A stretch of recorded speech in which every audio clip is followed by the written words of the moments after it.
students, and guests. Good afternoon.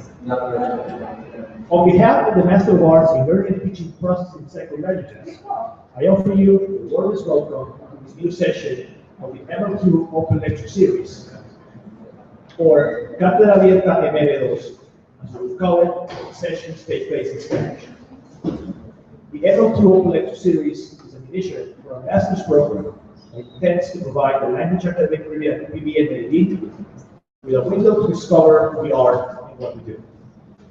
Each of our lectures, and we're happy to say this is the 10th session of the lecture series, has always been linked to different courses of curriculum, both in the English and Spanish emphasis. Each lecture features either distinguished guest speakers from Colombia and abroad, or interventions by a qualified faculty. You will have the chance to participate in the lecture with our graduate students, and, in a way, attend a class session with them. This is actually by design. All open lecture series sessions will take place either on Fridays at 4, or as of this year, on Saturdays at 8 a.m. aligning with the class schedule. Past presenters in the ML2 Open Lecture Series have featured respected scholars from Colombia and abroad. Topics we have covered in previous sessions have included new literacy studies and multimodality, technology in the classroom, self-determination theory, digital literacy, narrative research, identity and dictionary of Spanish, and qualitative inquiry. For this year, we have featured already 5 presenters from Colombia, the US, and Spain. We expect that the ML2 Open Lecture Series continues to provide a space for teachers' professional development and citizenship. We also hope it will provide incentive for those in attendance to eventually join the ML2 community as graduate students or even faculty. This is also a way for us to impact our community that has been so welcoming to our proposals. The ML2 Open Lecture Series is not an endeavor that one person or even a program can carry alone. While this event is an initiative proposed by the Master of Arts in Learning and Teaching Processes in Second Languages, turning this idea into a possible reality has been a collective effort. I would especially like to thank the Literacies in Second Languages Project, the Faculty Education, and the Advanced Education System for their support. It is now my honor to introduce our distinguished featured speaker for today's ML2 Open Lecture Series, Dr. Carl Edward Anderson. Dr. Anderson, PhD from the University of Cambridge, is currently a professor in the Department of Languages and Cultures at the University of La Sabana in Chile, Colombia. Dr. Anderson's principal role is teaching in the master's programs in English language teaching, especially in relation to content and language integrated learning and well-being interests, as well as fostering research and playwriting skills. He also served on the editorial board of the Latin American Journal of Content and Language Integrated Learning, LACLEL, since 2009, and as editor-in-chief since 2011. Dr. Anderson's background and interests cover a wide range of philologically related topics, ranging from folklore to mythology to history and archaeology. He maintains research interests in Old English and Old Norse, both language and literature, particularly in the area of the development of heroic legend. Since moving to Colombia, Dr. Anderson has expanded his interest in indigenous American languages and cultures, Chichen languages and cultures. It is truly an honor to introduce Dr. Anderson today. He kindly accepted an invitation to be a visiting professor this semester. Dr. Anderson and his colleagues at the University of La Sabana are some of the leading researchers in the field of content and language integrated learning and have produced outstanding research and academic proposals to further the field in Colombia. At ML2, that is an emerging topic of interest, so we are delighted to have the chance to learn from our colleagues at La Sabana and exchange thoughts about this course and today's lecture. Today's talk, Clear Program Models and Planning, will focus on issues of clear program planning, including a review of clear programs with an eye to understanding how to select models appropriate to a particular context. Now, without further ado, ladies and gentlemen, let us give Dr. Anderson a warm welcome.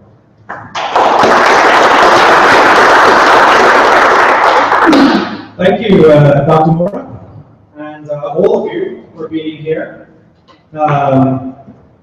It's really a pleasure for me to come here, see all of you, see so much interest in languages, and and CLIL particularly today. I will try to live up to Dr. Moore's ringing endorsements. So I know that our time is relatively limited. I probably have too much to say as usual, so I will try to move relatively quickly.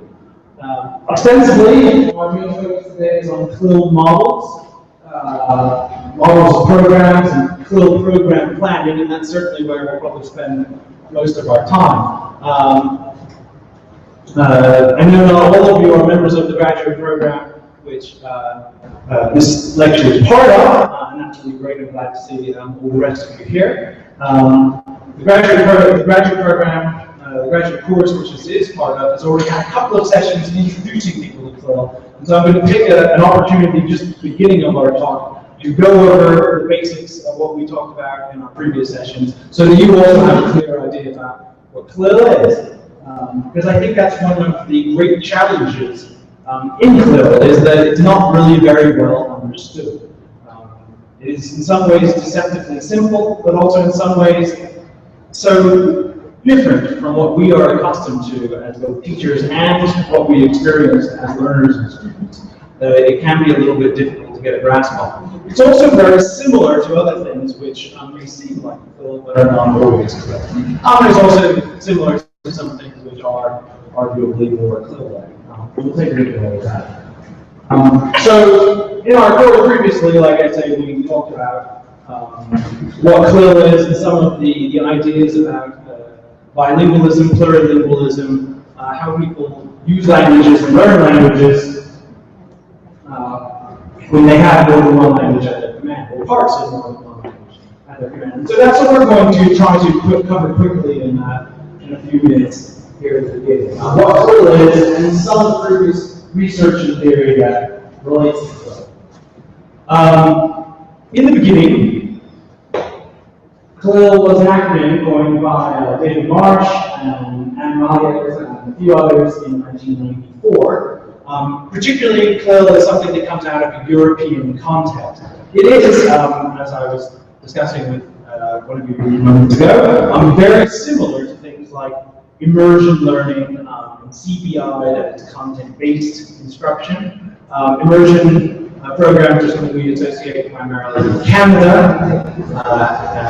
In the 60s or 70s, there was a lot of research that came out of there that was very important to CLIL. We'll touch on some of it later. And CBI is something very much associated with North America. I think there are basically a lot of similarities between immersion programs and CBI and CLIL. There are probably some differences. I think some of them are contextual.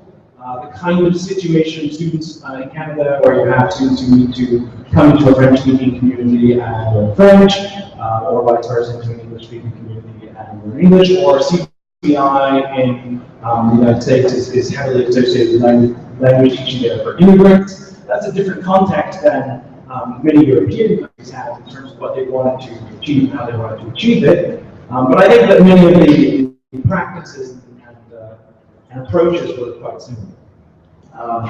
And there is an extent to which it's difficult to distinguish really immersion programs, CBI, and CLIL, and research literature. And there is an extent to which CLIL, to some extent, is a European creation in the sense that Europeans didn't want to be seen copying Canadian and American programs. Nevertheless, we're talking about CLIL. My models here for CLIL and what I'm talking about comes out of very much European context. And I think there are a lot of things that have been going on with CLIL in Europe that will be relevant to what could be adapted for Colombia. Especially if we get a chance, towards the end of the session, we'll be looking at Spain, but most particularly the example of Italy, and how that could be a model for, not a model that we would adopt in Colombia without question, blindly copying it, but there are similarities to what we could do. There are similarities to the situation which have some lessons for us, more so than perhaps the situation in the United States or in Canada. So it's happening, going to about 20 years ago now, intended to encompass a range of situations. And particularly it refers to situations where subjects parts of subjects, content, that's the content part, are taught through foreign language, although whether it's foreign language or additional language or a second language is another question. But essentially, the key part is it has dual focus aims. You're learning content and you're learning the language together, simultaneously. And that's really distinguishing. And this is the part that's deceptively simple. If we just take the acronym apart, it will start to make sense. We have content and language, and they're integrated in terms of learning. One of the things that many language teachers, in my experience, have difficulty is figuring out what is content. It's easy when we think of it in terms of, well, you know, what they teach in math class, that's content. What they teach in science class, the literature class, that's content. But content can be pretty much anything that you need to know, knowledge, skills, competences, that you would need to learn if you were not also learning the CLIL language, the target language, the vehicular language. So sometimes I have teachers come in and say, well, my students are going to write about their holidays, or they're going to write about global warming. Is that CLIL? I say, well, are they learning about global warming? Are they learning about going on holiday? If you need to teach people how to work in the tourism industry, then holidays might be some sort of content. If it's just a vehicle for them to use the language and practice the language, and you're only assessing the language, then it's probably not content teaching.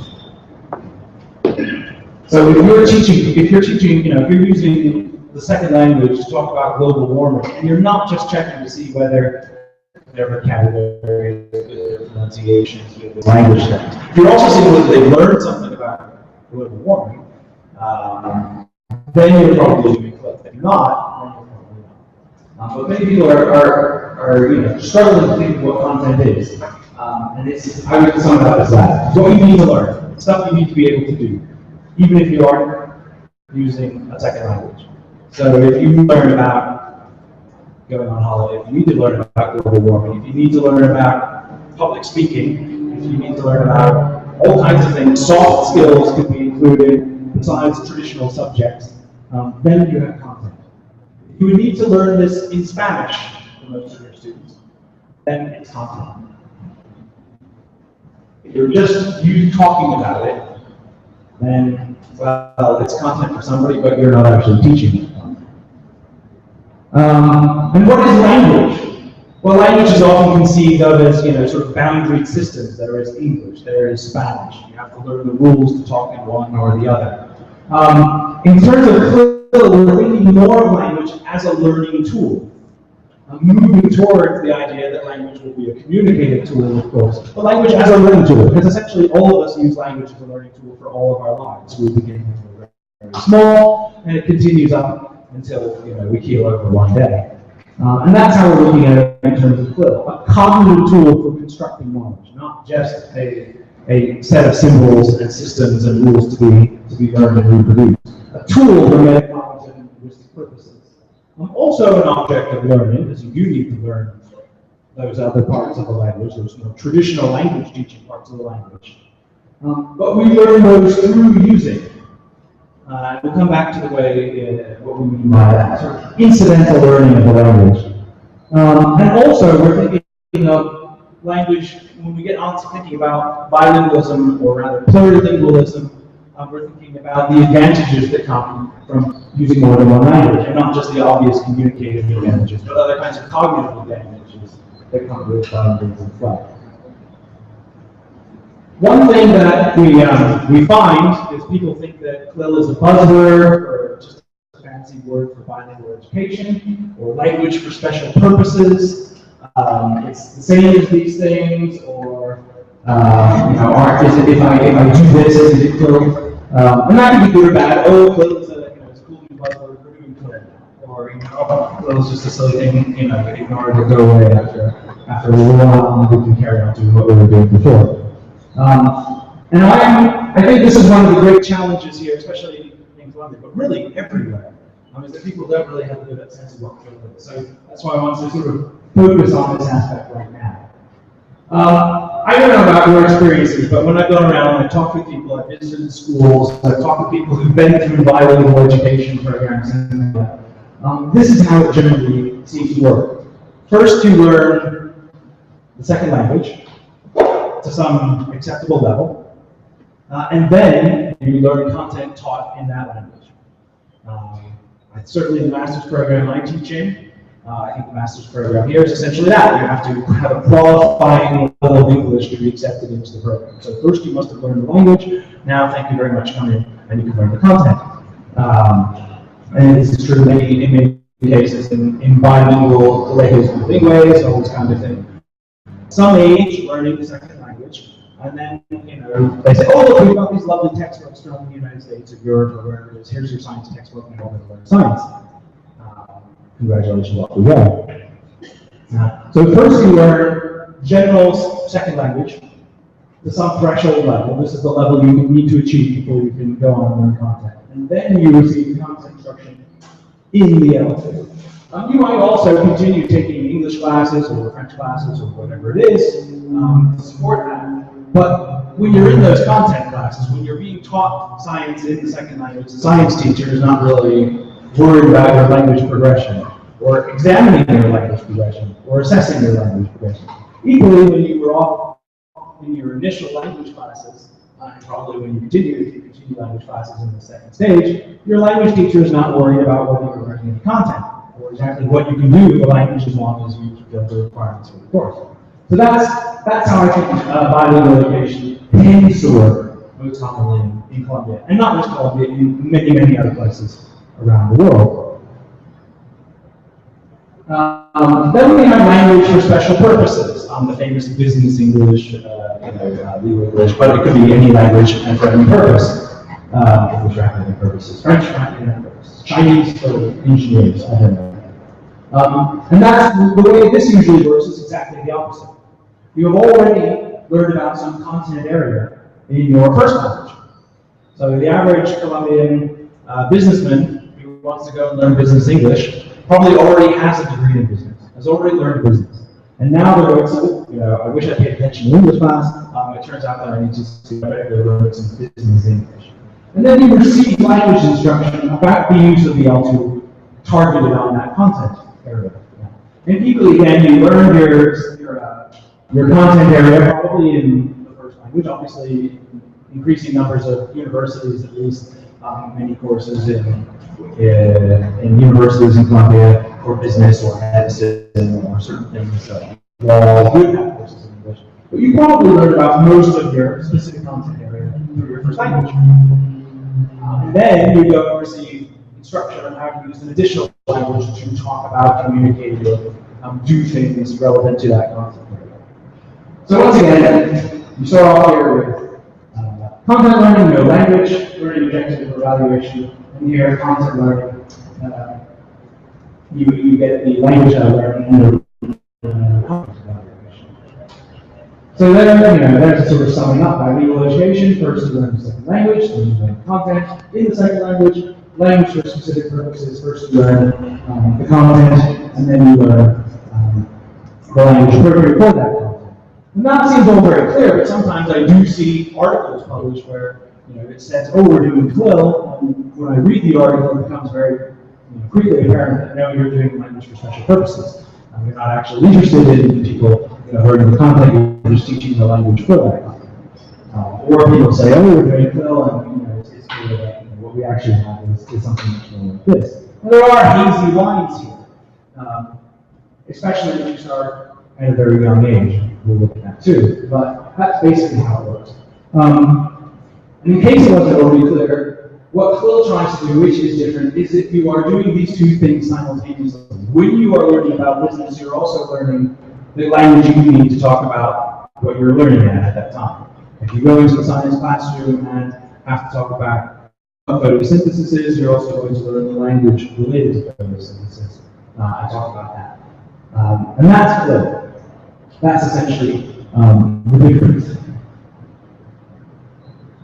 So to sum that up very quickly, bilingual education and language for specific purposes are currently usually not CLIL. In fact, I see very few cases at least in Colombia where they are. But CLIL is, of course, obviously a form of bilingual education, or indeed plurilingual education. There have been some very interesting work done on trilingual CLIL, especially in the Basque country in Spain.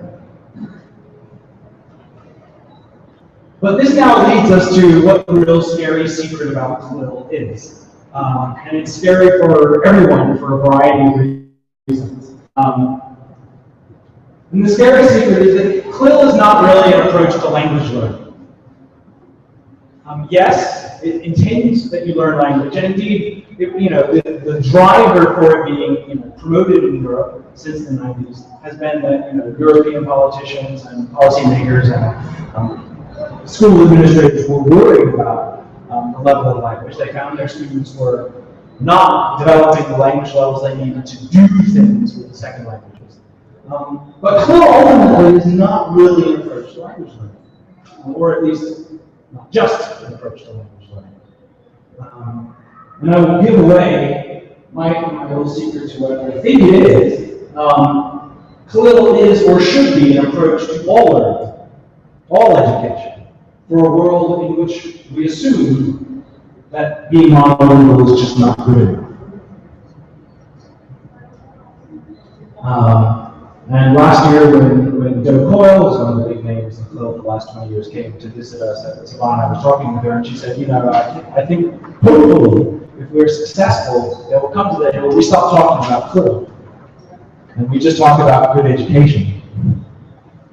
We just talk about learning, because of course, we have to learn more than one language.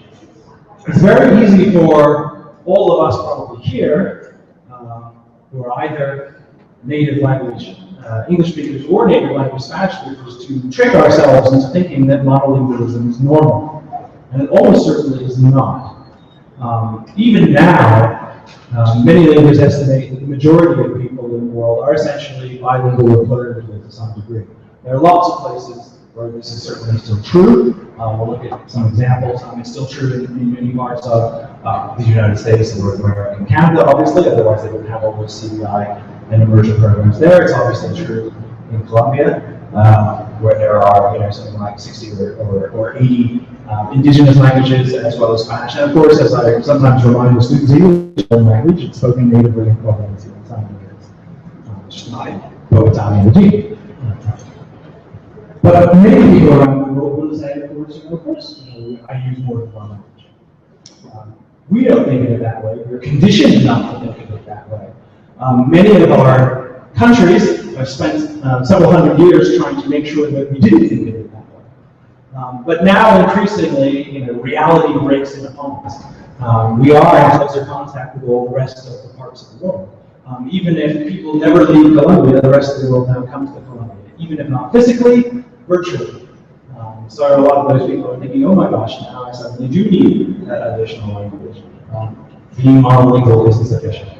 And if that's true more or less recognizably today, and of course there are many people who still want to say, oh, that's the problem many of our students have. Why do I need to learn a second language? Here I am, everybody around me speaks the same language as I do. Why do I need a second language? Well, my short answer is that there were a lot of people who thought that 40 years ago and now discovered they were wrong. So you don't want to be one of the ones who discovers they were wrong in 40 years. That's kind of difficult to convince a 5-year-old or a 10-year-old or a 15-year-old. Nevertheless, that's kind of our job, is to envision what the world is going to be like when those children, or even those teenagers or young adults, are in the primes of their careers, their professional lives, whatever those are. Increasingly, we live in a world where it's going to be important, whether you're a taxi driver or a scientist or a potato farmer or a politician. All of those people are going to benefit from being able to use additional languages for obvious communicative reasons, which is the reason most people think about. But it benefits people in other ways as well. So if CLIL is about learning, what should we learn? When I try to look at all the different recommendations that come along, and there are lots from different agencies and think tanks and experts on education, I tend to boil it down to these three things. Thinking critically, solving problems, and making arguments. Those are things that stand outside our traditional view of subject matter. You should learn science, you should learn math, you should learn literature. But I think those are important things for everybody. The taxi drivers, the potato farmers, the politicians, the scientists, all alike. And increasingly, I think that one should be able to do those things in, with, and through multiple languages, to some degree or another. And that would be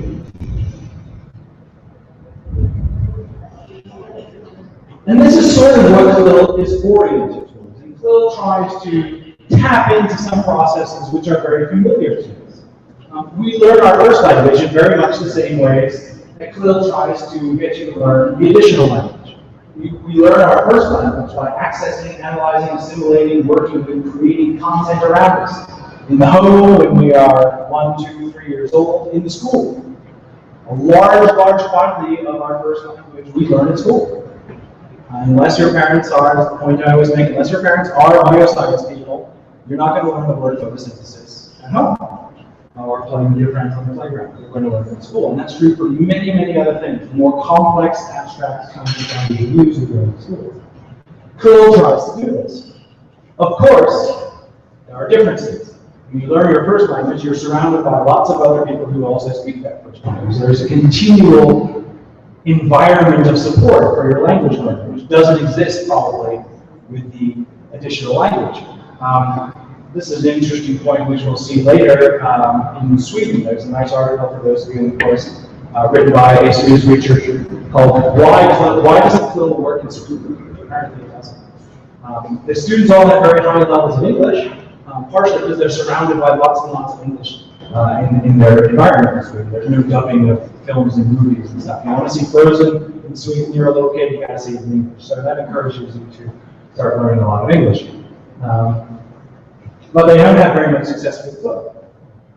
So they've got lots of language, but they've got lots of support for the second language in the environment compared to other places. But CLIL tries to do this by providing support from the teachers.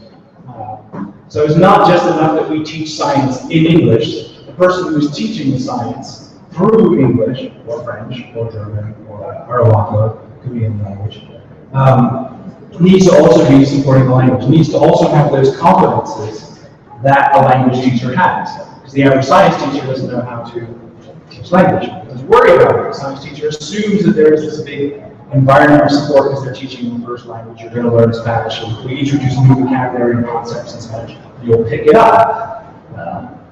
If I tell you that your writing is bad, you have to change something, you'll figure it out eventually.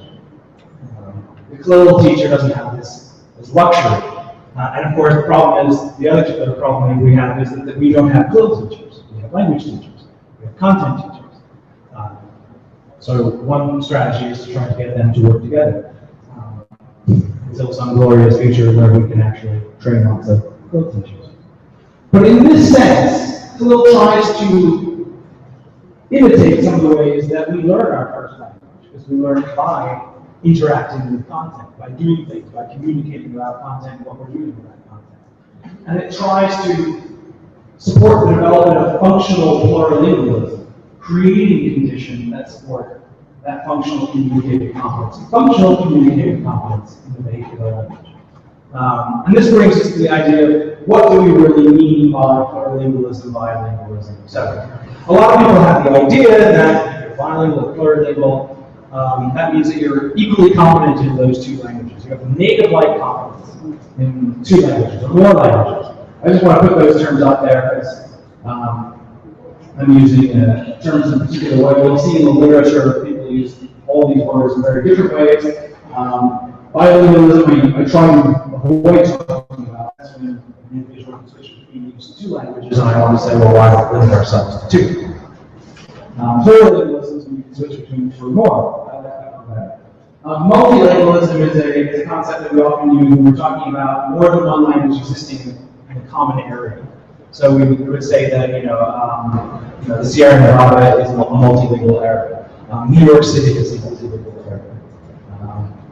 That sort of thing. But you and I are plurilingual people. Here's the example I like to use of what plurilingualism really looks like. The problem with assuming that a plurilingual person has native-like competence in multiple languages, well, the problem is we really can't define what native-like competence is. Nobody knows what native-like competence is. We all think we know what it means, but it turns out that we really can't define it objectively. Because all native speakers of some language have different competencies in that language. They can't all communicate equally well about all things and all subject matters. They have different pronunciations. They have different vocabularies. They have different skills in different areas. And we rapidly get to the point where a person using the language as a second language can be more competent in certain areas of communication than many first language speakers. But this example I like to use, slightly cut off at the bottom there, but that's okay.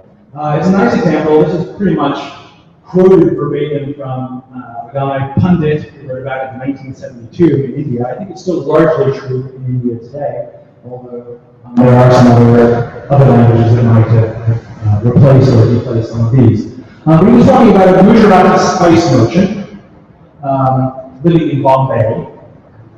And he speaks Gujarati at home. He goes out in the morning to buy vegetables. The vegetable vendors don't speak Gujarati, they speak Marathi, so he spoke colloquial Marathi with them. To buy his train ticket to get from his home into the city, into the market in the city, he might speak Hindustani, which I think is pretty much the same as what we would call Hindi or Urdu. He might also see Hindustani films. Hindi and Urdu are the common languages of Bollywood.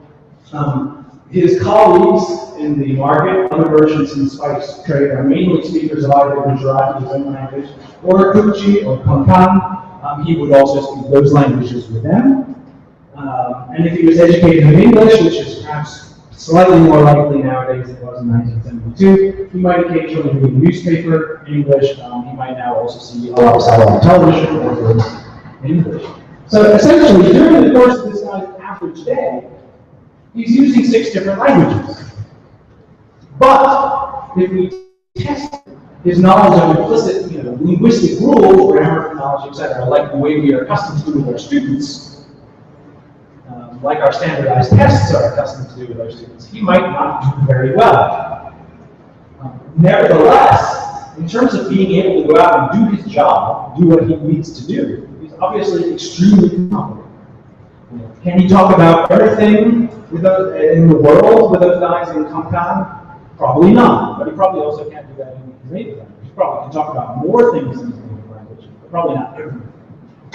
There are certainly things that I would have difficulty talking about in English. When I work with colleagues who are from biosciences and genetics, and I work on population genetics papers with them, I'm really in trouble when I look at their methodology section. Because they're like, hey, can you correct the English here? And I'm like, well, I can tell you whether it's grammatical, or whether you've said it in a way that's going to look sensible and normal to other scientists. That I don't.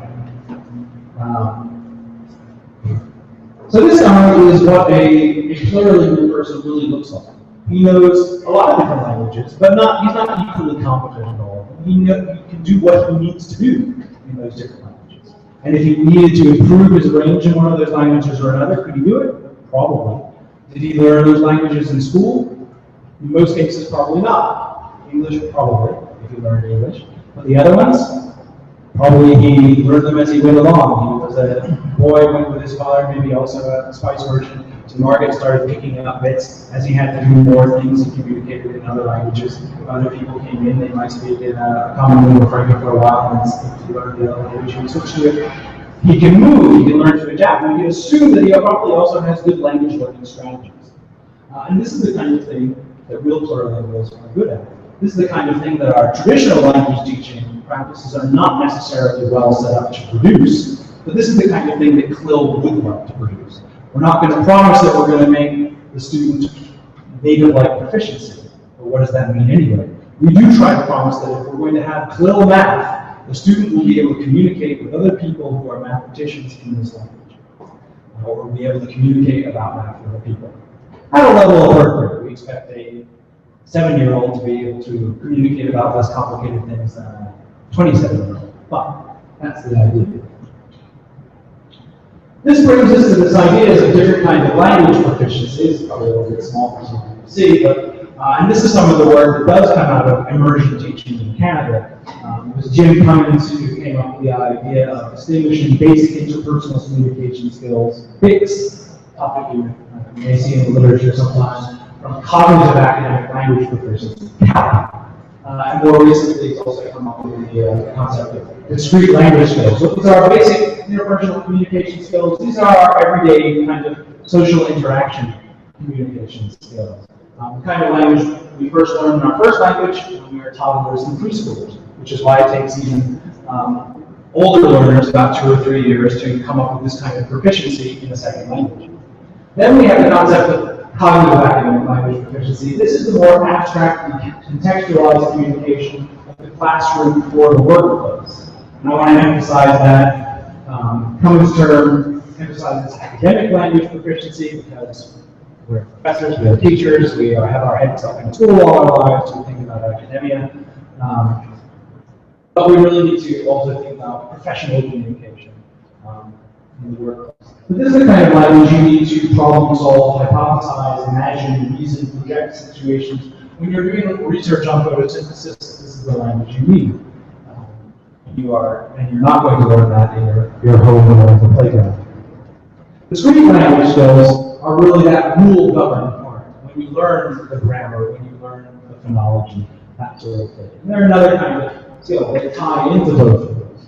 And our main kind of language teaching, our traditional kind of language teaching, really focuses on this kind of thing. The communicative language teaching methodology is focused on really basic interpersonal communication skills. And also those discrete language skills that we inherit essentially from the grammar translation method.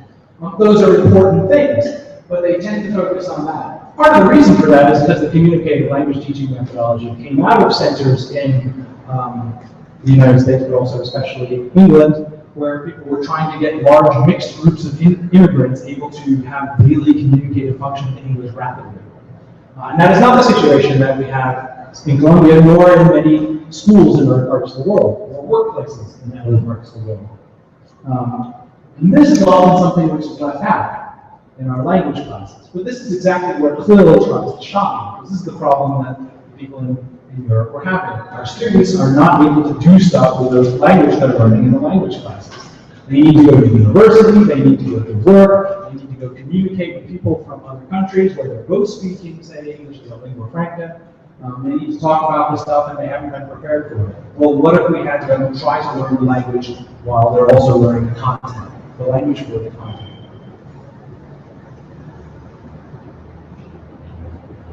I think this is pretty much what we've just been talking about, except that we need to remind ourselves that lots of native speakers struggle to acquire higher levels of counterpart in their L1.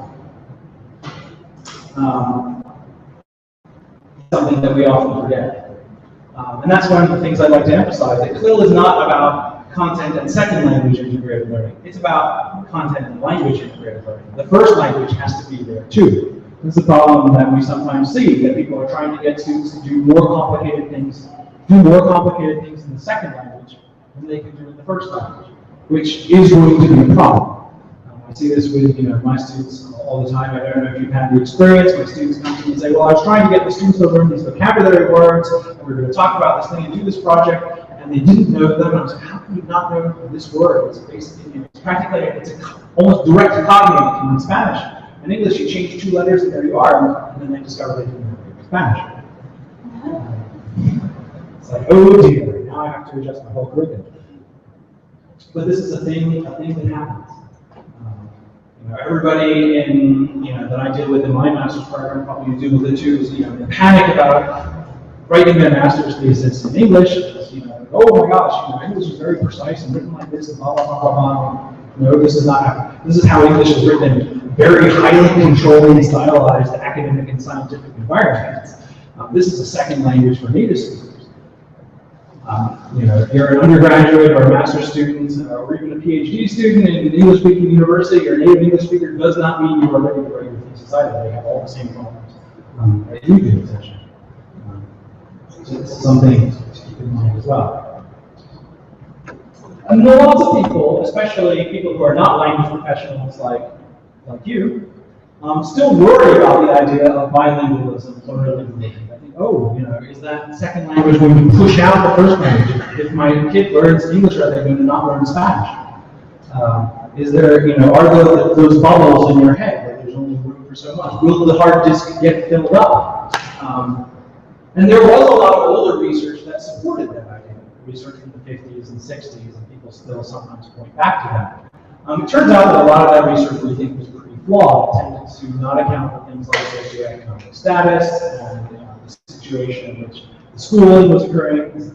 And as far as we can tell from the more recent research, learning a second language, an additional language, a third language, a fourth language has no serious negative impact on the development of your first language. Although other factors can affect the state of your first language. If your first language isn't valued, for whatever reason, this is what happens with immigrant communities or minority communities. There's subtractive bilingualism. This is not a problem that people in majority language situations have. Also, not only is there no problem with learning additional languages, in addition to your communicative benefits, there are currently advantages in cognitive control. As far as we can tell, certain parts of your brain, the attentional executive system, that's what allows you to essentially multitask, is improved when you can speak more than one language. As far as we can tell, this actually starts as soon as you begin learning an additional language, and improves as long as you continue learning the additional language. This is not to say that learning another language makes you smarter, but it gets close. It means you're better at doing certain kinds of things with your brain. Because your brain is exercising all the time. It's jumping back and forth between two different languages. Congratulations, apparently you're all going to get Alzheimer's 5 to 7 years later than everybody else. That's what the research says, and hopefully you'll die somebody else before that happens. But this is the same reason that they now tell older people to do crossword puzzles and things like that, so in order to exercise their brains. They also now say, well, learn another language. It has the same kind of effect. It staves off that that damage that happens in the physical brain. And as far as we can tell, this also has learning additional languages has physical changes in the brain. It creates more pathways. So to an extent, I like to make the point that I think if we do not try to help our students learn additional languages, we are disadvantaging them. They're not getting that exercise that they could. Learning that additional languages is going to have knock-on effects to help them learn other things. It doesn't change everything. It's not going to make, if you're not the world's brightest person, it's not going to turn you into Einstein. But it will have an effect. It will help you do other things. It should have an effect on how you learn other things. And that's one of the things that we think you see in some flow classes, that the students end up being able to eventually achieve better in both content and language than if we kept everything separated. Because they're learning the second language better, and that's having some effect on their brain as well. So it's important to keep in mind that whichever language you're using, you have one integrated source of thought. It's not like you have your Spanish language brain thinking about some things and your English language brain thinking about another. We essentially have a screen here, and the same thoughts are coming out, they're just coming out in different languages. Equally, information can go in different languages, and it joins the general pool of your knowledge and skills that you have. You have the capacity to store and use multiple languages. As far as we know, there is no limit on the number of languages you could theoretically learn. It's very rare that people learn more than, say, 2, 3, 4 languages, but there are certainly people out there who do, and that's very impressive. We don't know whether the more languages you learn, the more cognitive benefits you get. That's research that is still ongoing. But you can all use multiple languages at least as effectively as a single language in certain context areas, like our Gujarati studies. To both acquire knowledge and develop your cognitive skills. Because all the languages that you have, no matter whether one is bigger or smaller, better or worse, you can use them all to feed that integrated source of thought. Now, there can be problems when you try to make people do things in a language and they don't have access to the other. If I don't have good enough Spanish to understand nuclear physics, if you try to teach me nuclear physics in Spanish, I'm not going to learn that. It's going to be a problem. I'm not going to learn the Spanish. I'm not going to learn the nuclear physics. But if we can go back and forth, we have access to those. You can use some Spanish to teach community references, and then English or something else that I have to teach the rest. And using all of these languages will help them develop and maintain not just those languages, but the whole cognitive system. So there really are advantages beyond just communicating to learning multiple languages. So congratulations, you can all feel really good about yourself. The next time you feel bad about anything as well, at least I know what you're A lot of people, because of the associations of bilingual education, think that CLIL is something that can only be done for elite students or advanced students. This is only for students who are going to work for multinational corporations or something. Or, you better be pretty advanced and pretty smart to go into that CLIL class, otherwise you're going to have problems. And this is very much not the case. And for the reasons that we just mentioned, I would emphasize that CLIL is very much an appropriate approach for all kinds of students. You do not need to be the best student to be a full student. You do not need to have a glorious future planned out for you by your wealthy parents to be a full student. CLIL promotes the development of knowledge and skills that are increasingly essential tools for everybody in today's world. Everybody is going to benefit from learning additional languages and learning all the other stuff. Even if you're teaching them ancient Greek, even if you're teaching them Mongolian, even if they never use this language to talk to anybody, it's still going to have the cognitive benefits there. So there's that. And the evidence shows that CLIL can be more effective than traditional approaches to both content learning and language learning for achieving the stated goals in both. But, now we get to the buts. And it's really the buts that most of the rest of the session on program models and planning is intended to address. Although CLIL can be more effective, CLIL is really very hard to achieve. For a number of reasons. One, which I hope we've covered right now, is that a lot of people simply are not sure what CLIL is. Once we are sure what CLIL is, CLIL is a very difficult thing to actually implement successfully. For one thing, it's a very different approach. None of us are really familiar with it. None of us have really experienced it. And that's one of the reasons that I try to emphasize, CLIL wants to have you learn the second language kind of like you learned your first language, but differently. Because the only thing that we've experienced that's similar to CLIL, I think, is very much the way we learned our first language when we went to school. When we learned photosynthesis, we learned our first language through CLIL, more or less. Except that the teacher didn't have to be a language teaching expert. And that's where the other problem with CLIL comes in. Unless there's a lot of preparation, trying to do CLIL can go very badly wrong. And so I think that one of the most important things that can make CLIL happen is very highly trained and knowledgeable teaching tools. It's not the only thing that's going to support the success of the CLIL program, but it's probably the most important. And so that's why it's really great to see you here.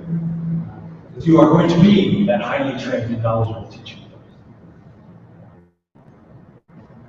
And to emphasize again, it's the teachers that have found that content and language integrated learning is about more than just teaching the non-language subject and teaching science, math, literature, music, whatever it is, in an additional language, in the same way that we teach it in the mother tongue.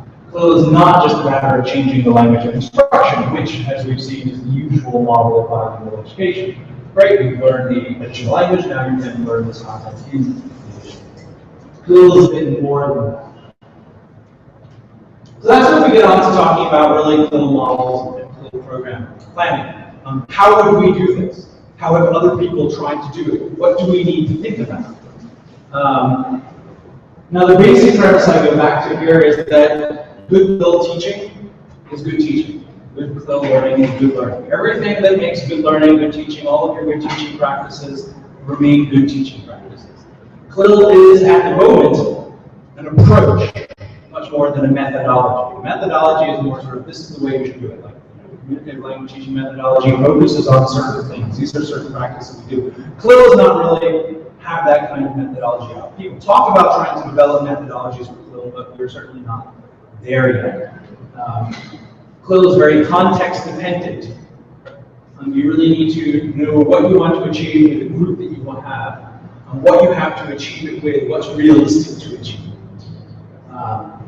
If one thinks about all things, then it can be done. If you don't think about all those things, then it can be not. You were reminding me of a marvelous quote, which I hadn't heard before, but I'm going to never forget now, from David Marsh, who says, well, if it doesn't work, it's not fun. Which is a nice get out of jail free clause. You were trying to do CLIL, but it was a horrible, miserable failure. Yes, because it wasn't CLIL. But there's an extent to which we can kind of try to claim that, in the sense that if you're going to do CLIL, it requires a lot of thought and a lot of planning. And this is the difficult part. We're not really prepared. Very few people are prepared. Even the best programs in Europe have been working on this for 20 years. It's only really just starting to happen. And it happens mostly through a combination of things, which we'll talk about. But trying to do things, trying to make experiments, seeing what can be made to work. In thinking about our CLIL, we need to keep focused on our objectives. And those two objectives principally are language and content, and also ideally instilling a hunger to learn in the student. We're not just talking about learning language, we're not just talking about learning content. We're really talking about trying to help our students become professional learners. Lifelong learning is a phrase that is thrown around a lot these days, and I would say it's not really so much just a phrase or a buzzword, it's a kind of necessity. Increasingly, our students are going to have to keep learning all the time. If they want to keep learning all the time, if they know how to keep learning all the time, with both language and content, because they're probably not going to learn all the language they might need in their lives from this. They'll have to learn how to continue learning it just as their content. Then they'll be successful. The good news is that this is something that kids are naturally good at. Anybody here have small children? Yeah? And they say, porque all the time. That's the mark of a good learner. What we need to do is change our educational system so we don't crush that out of them by the time they're 18. Little kids are really good at learning. Humans are powerful learning machines. You learn more. You were, learning more when you were 2 years old than probably at any other time in your life. You learn so fast. We want to keep doing it. We want to keep that alive and move it along. We're going to need language for communication, to access information, knowledge, share ideas. We're going to need content, knowledge that we can construct, skills that we can acquire, and we need to learn and relearn continuously. So that's really got to be part of what we're doing, not just language, not just content. Thank you, you did it, you passed that test, off you go. It's do you know how to learn this stuff? With CLIL, we really do not have a recipe. There is not a book. You cannot just go out and say, okay, I'm going to do CLIL. These are the instructions you do it. That doesn't really exist. We really have to learn from how others have been trying to implement. And that's why I mentioned things like the immersion programs in Canada, CBI. People say CLIL is different, CBI is different, immersion is different. And there are differences, and perhaps we'll see more as more research distinguishes things. I think a lot of those differences may be contextual. I think a lot of the goals are very similar. So we can learn from those things. But there are no recipes. And probably not for anything. So when we think about what have others done, the way that CLIL has been implemented up to now is dependent on chiefly these two factors. Why? Why are people doing CLIL? Why are we trying to do this? And what capacities are available to support the implementation of that thing? So essentially, why are we doing this and what have we got to do it with? And those are the two things that we need to think about most. It's possibly that we think least about why. Why are we doing this? If we think about why we're doing this, that leads us to think about, well, what do we want to achieve? What goals do we have in terms of learning? What do we want our students to be able to do? So why CLIL? There are a number of reasons. It would be disingenuous to say that the first one was probably not language. Like I say, CLIL came out of this dissatisfaction amongst European policymakers and educators with the way that their students were learning language. Even though they had, nominally very high levels, scored very well, apparently they weren't planning to do things. So they had people coming back from industry and from businesses saying, great, we sent the student, I got really great scores on their English exam or their French exam or whatever it is, but they apparently can't do anything in my company with this language. Can't fix this. So language is a very important thing. Possibly too important thing. For the reason that most of us here are probably language teachers. We are here talking about CLIL. I don't know if they're talking about this over at the education department. Hopefully someday they will. CLIL at the moment is very language teacher-centric. It's language teachers who are talking about CLIL, it's language teachers who are thinking about CLIL, and a lot of the research on CLIL has been done on language learning, and we haven't looked as much at content learning as we should, and that we hopefully will in the future. So language is very important. Content is, however, also important to be the one students learn the content.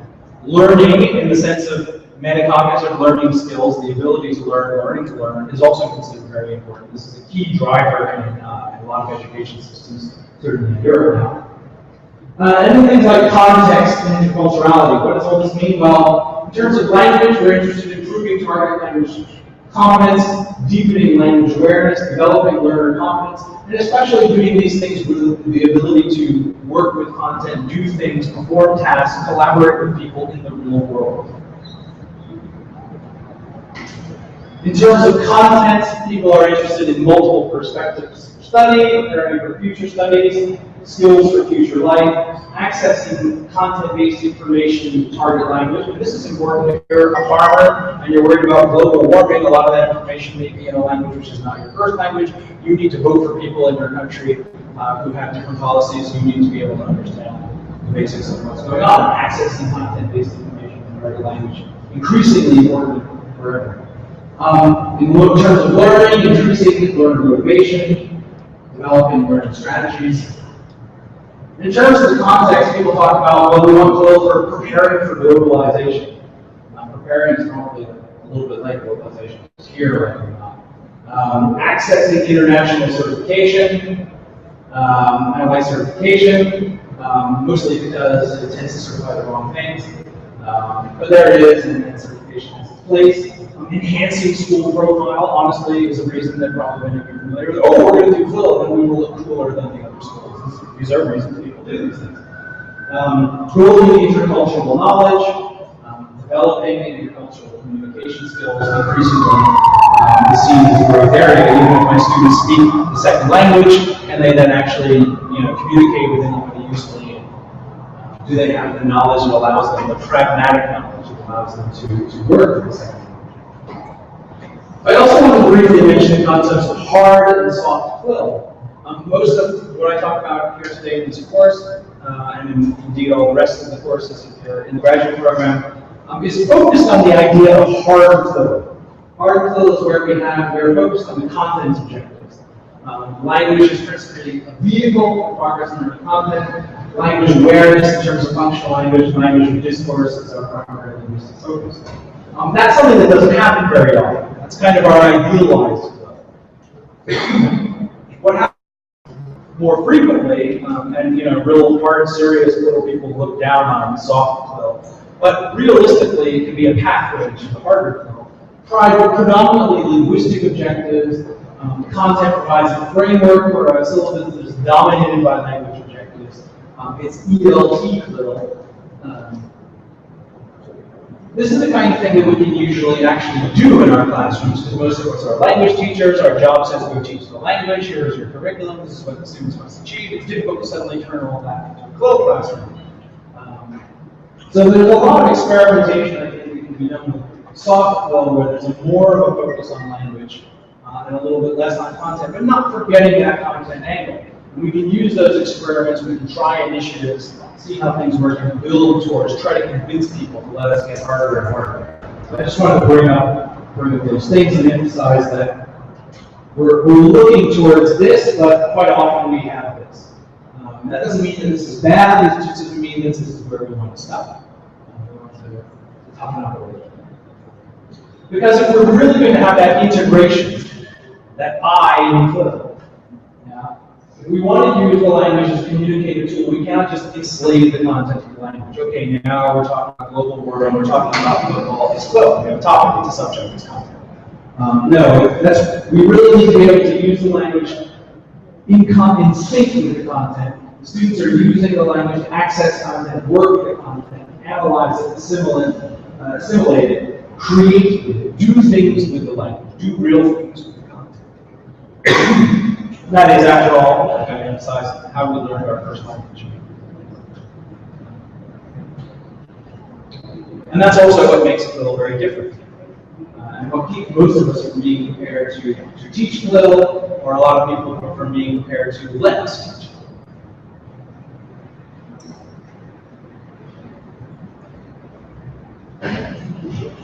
So that's some of the reasons why people are interested in doing flow. And you may have different situations, and it's something you'll need to think about if you're designing a flow program. Why am I designing this? There could be many factors there. You know, my boss wants us to have a cool bilingual school with a cool lesson. I want the students to be able to learn these things. The students have these needs and interests. I project that in 30 years, life in Colombia will be like this, and you will be able to do these other things. There's a lot of possible reasons going on there that one might think about. And not just your own reasons, but a lot of stakeholders' reasons as well. Moving on to what can we do, and what can we do it with. Just to see how fast we need to talk. We're moving along okay. Most of your little teachers end up like this guy in the cartoon, looking at a lot of different things, looking at a big impossible task, looking at how they're going to try to teach and do things in a way they haven't been trained to teach or do things before. We want to think we can break down essentially what we can do into two different categories. Our operating factors, which I think of essentially in terms of resources, things like teacher availability, learner assessment, materials, etc., and scale, which is how much are we going to do? Are we going to do a lot? Is our whole school suddenly going to do this? Are we just going to try it with a class, or a couple of classes, or part of a class? Maybe not even all of a semester. There's a lot of options there. And there are options that need to be seriously considered. Because the usual problem that people have with implementing CLIL is they get very enthusiastic and excited and try to do too much too fast, and then it falls over, and everybody says, look, this thing was a horrible disaster, never mentioned again. And that's not really what we want. So in terms of operating factors, probably as many of you are familiar with, teacher availability is a very big deal. How many teachers do I have who could participate in this? If we think about how many teachers are actually prepared to teach CLIL, the answer is usually none. If we think about how many teachers we have who could participate, could we get the language teacher and the science teacher to work together? Would that work? You know, do the content teachers, do they speak the additional language?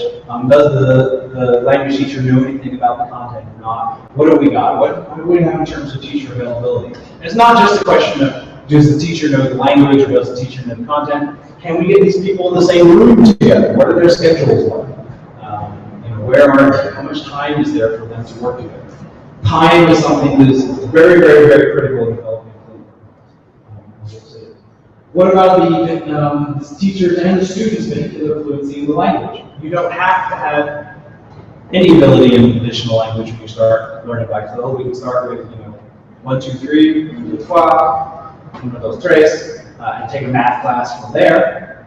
But we need to think of where they are, where they need to go, what's realistically achievable, what we will need to do. Because if they have very little of the target language that we're going to use, the CLIL language, the vehicular language, that means one kind of thing for our curriculum materials. If they already have a more advanced level, that means another kind of thing for the curriculum materials. How are we going to integrate the content and language? Is it all going to be taught in one classroom, in several classrooms?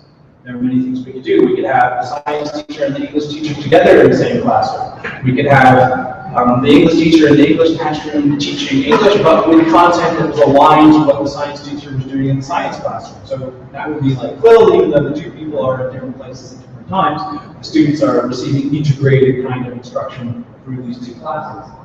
Are there possibilities for us to do things with out of school or extracurricular things? Where can we encounter the language outside of the classroom? Could we communicate with other schools, either in here in Medellin, in Colombia, in other parts of Latin America, in an English-speaking country, in a non-English-speaking country, but where they're also learning English, they don't also speak Spanish. There are many possibilities there. What can we do to improve the amount of the contact with the second language that happens outside of the classroom? And what kind of assessment processes would we like to use and are we required to use? If the students have to pass a standardized exam at the end of the year, then we have to prepare them for that standardized exam, whether we like it or not. Can we achieve that in the context of our class?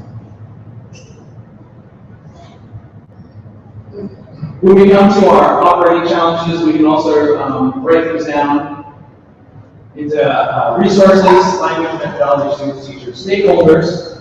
There are particular challenges in all of these areas. With regard to resources, basically there is nothing. You cannot go out and buy a full textbook. For the reason that your students will have one language level, your students will have a different language level, they're both in 8th grade, but what is their content knowledge, what is their language knowledge, etc. That can be very different 2 towns apart, or even in the same school. For these reasons, major publishers have produced very few books for Quill teaching. Buzzword, publishers like to produce books that talk about Quill, but really there's not a lot out there because it's very context dependent. So there's not a lot of Quill implementation yet. They're very low return, so you're not going to be able to just go out and buy a Quill textbook anytime soon. Ready-made resources that do exist, like that textbook that the school has imported from the United States. It's their science textbook in English. It just may not be appropriate. Maybe okay for the 8th grader who is a native English speaker who spends all his life speaking English, but not for your student. What can be done with this? So the reality is that Quill teachers have to spend a lot of time adapting resources.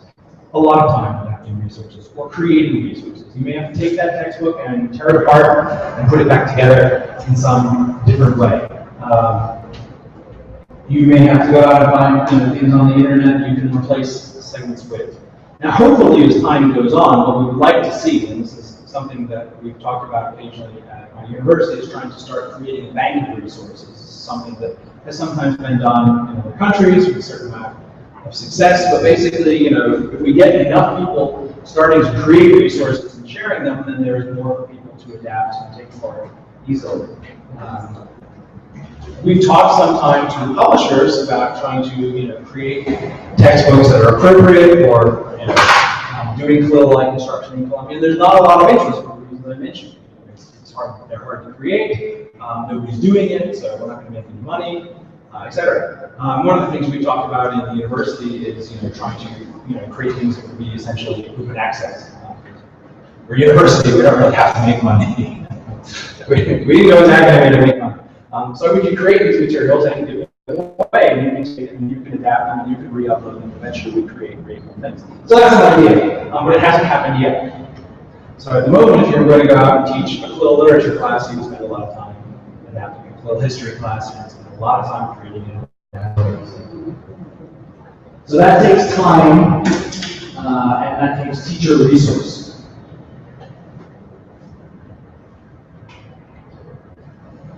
The other challenge, of course, is language. Lots of governments want to introduce Quill-type programs. They'll talk about doing this kind of thing, but they just don't have the teachers that are ready to do it. And that's a problem here as well. In some countries, like Holland especially, Holland is perhaps the only place in the world where there are really good certifications for teachers, Quill programs. So yes, this program is a Quill program, it's a good Quill program. There are programs for language development while teachers are already practicing Quill, but ongoing language development for teachers is essential. And that's something that just takes time. And time, as we mentioned before, is just not something politicians like. They want a big headline, a big boost. Yes, the ministry has done this, et cetera, blah, blah, blah. And being told that this is going to take, some people like David Grattel estimate that introducing a Quill program from the beginning can take 30 or 40 years. And that is not happy news to politicians. What? It's going to take 30 or 40 years? Forget it. We need things to But that's the reality, and if you're thinking about this carefully, this is a long-term kind of program.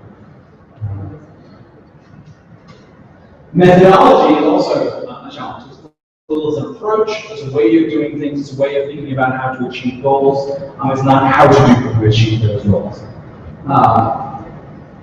Probably various kinds of methodologies in Quill can be developed, but they haven't really emerged really yet. That's something that is still going on in research.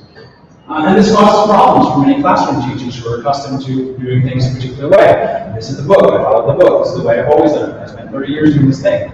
Now I have to do something different. What I'm a teacher, a language teacher, I'm a content teacher, I don't want to teach the language. I'm a language teacher, I don't want to teach the language. I don't want to work with this guy, he's a science teacher, what am I going to have to do with him? This is a problem. It's an effective problem, and as we'll see, this is something that some programs which have in other cases done reasonably good planning have not thought about enough. The feelings and attitudes of the people who are actually being expected to do things. And this is again why a really highly trained and knowledgeable teaching force is probably one of our most critical elements. Students are also a challenge. The kind of learning that CLIL demands requires a lot of autonomy and self-directed learning. And a lot of our students are simply not prepared for that. They're waiting for the teachers to tell them what to do. They don't want to have to do it themselves. That's not going to cut it. That's not going to cut it when they get out there into the real world, as they will eventually someday find. And we need to prepare them for that from the beginning. So this is a problem. When you start to implement CLIL in the way that people talk about CLIL, what they really mean is that you're learning to learn as well. You're learning to do a lot of things. People are not prepared for this. It's a great cognitive challenge. It's a cognitive challenge even if you're already good at learning, because you're being asked to do more at once. So we'll talk about how we have to kind of maybe slow down at the beginning. In many cases, successful CLIL courses, CLIL programs, CLIL units, they start off slow and they may be focused on the content or the language or cognitive skills. They focus on particular things and then they slowly increase it. Like I've told the students who were in my past sessions, if you go to the gym on the first day and you do 1 million push-ups, you're going to die. You're never going to go back to the gym. If you build it up slowly, then over the course of time, you will get stronger. But if you hurt yourself on the first day, you're going to say, no, I don't want to ever see that place again. And it's the same thing with making these greater demands on the students. Doing CLIL is more demanding, especially at the beginning, because you're not used to it. But if you build it up, if you gradate it slowly, then the students eventually get to the point where they're performing more highly than they were either in the content or the language separately. That's a difficult thing to do. Students are not used to that. It's the kind of paced approach. Teachers are not used to that. So it requires careful scaffolding for the students and careful monitoring by the teachers.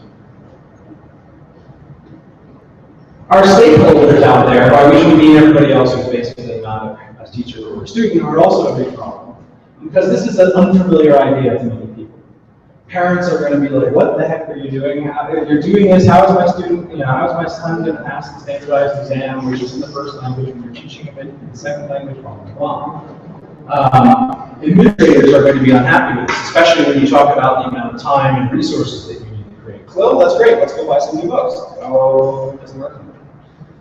So there's a lot of option. Of course, none of these people, if you say, we're going to do CLIL, they won't know what that is. And they way that, oh, that's high level education. Oh, that's language for special purposes. So there's a lot of room for misunderstanding when communicating about CLIL with stakeholders. This is why I think one of the hardest and most critical things is for people who are wanting to do CLIL, to try out CLIL, have a good understanding so they can communicate that to others. Because when you're trying to tell other people, oh, this is, I want to do CLIL, they may have a different image in mind than you have. And that can be a problem. And if there's lack of administrative, and especially administrative support, developing a CLIL program will take time, and it will take effort.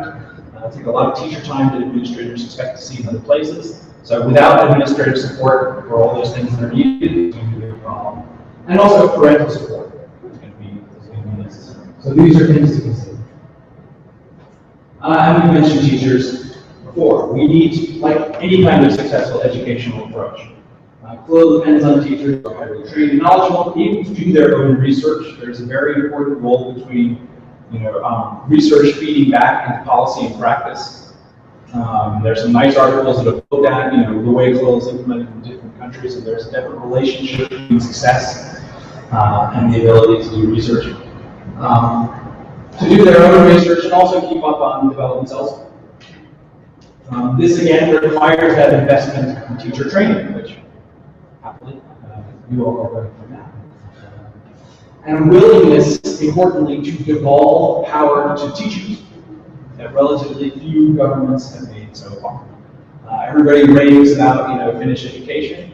What is it that makes Finnish education great? Well, they have really well-trained teachers who are allowed to make decisions about what to do. And the government lets them do it. And that's not very popular with governments. Oh, we're not going to let the teachers decide what to do.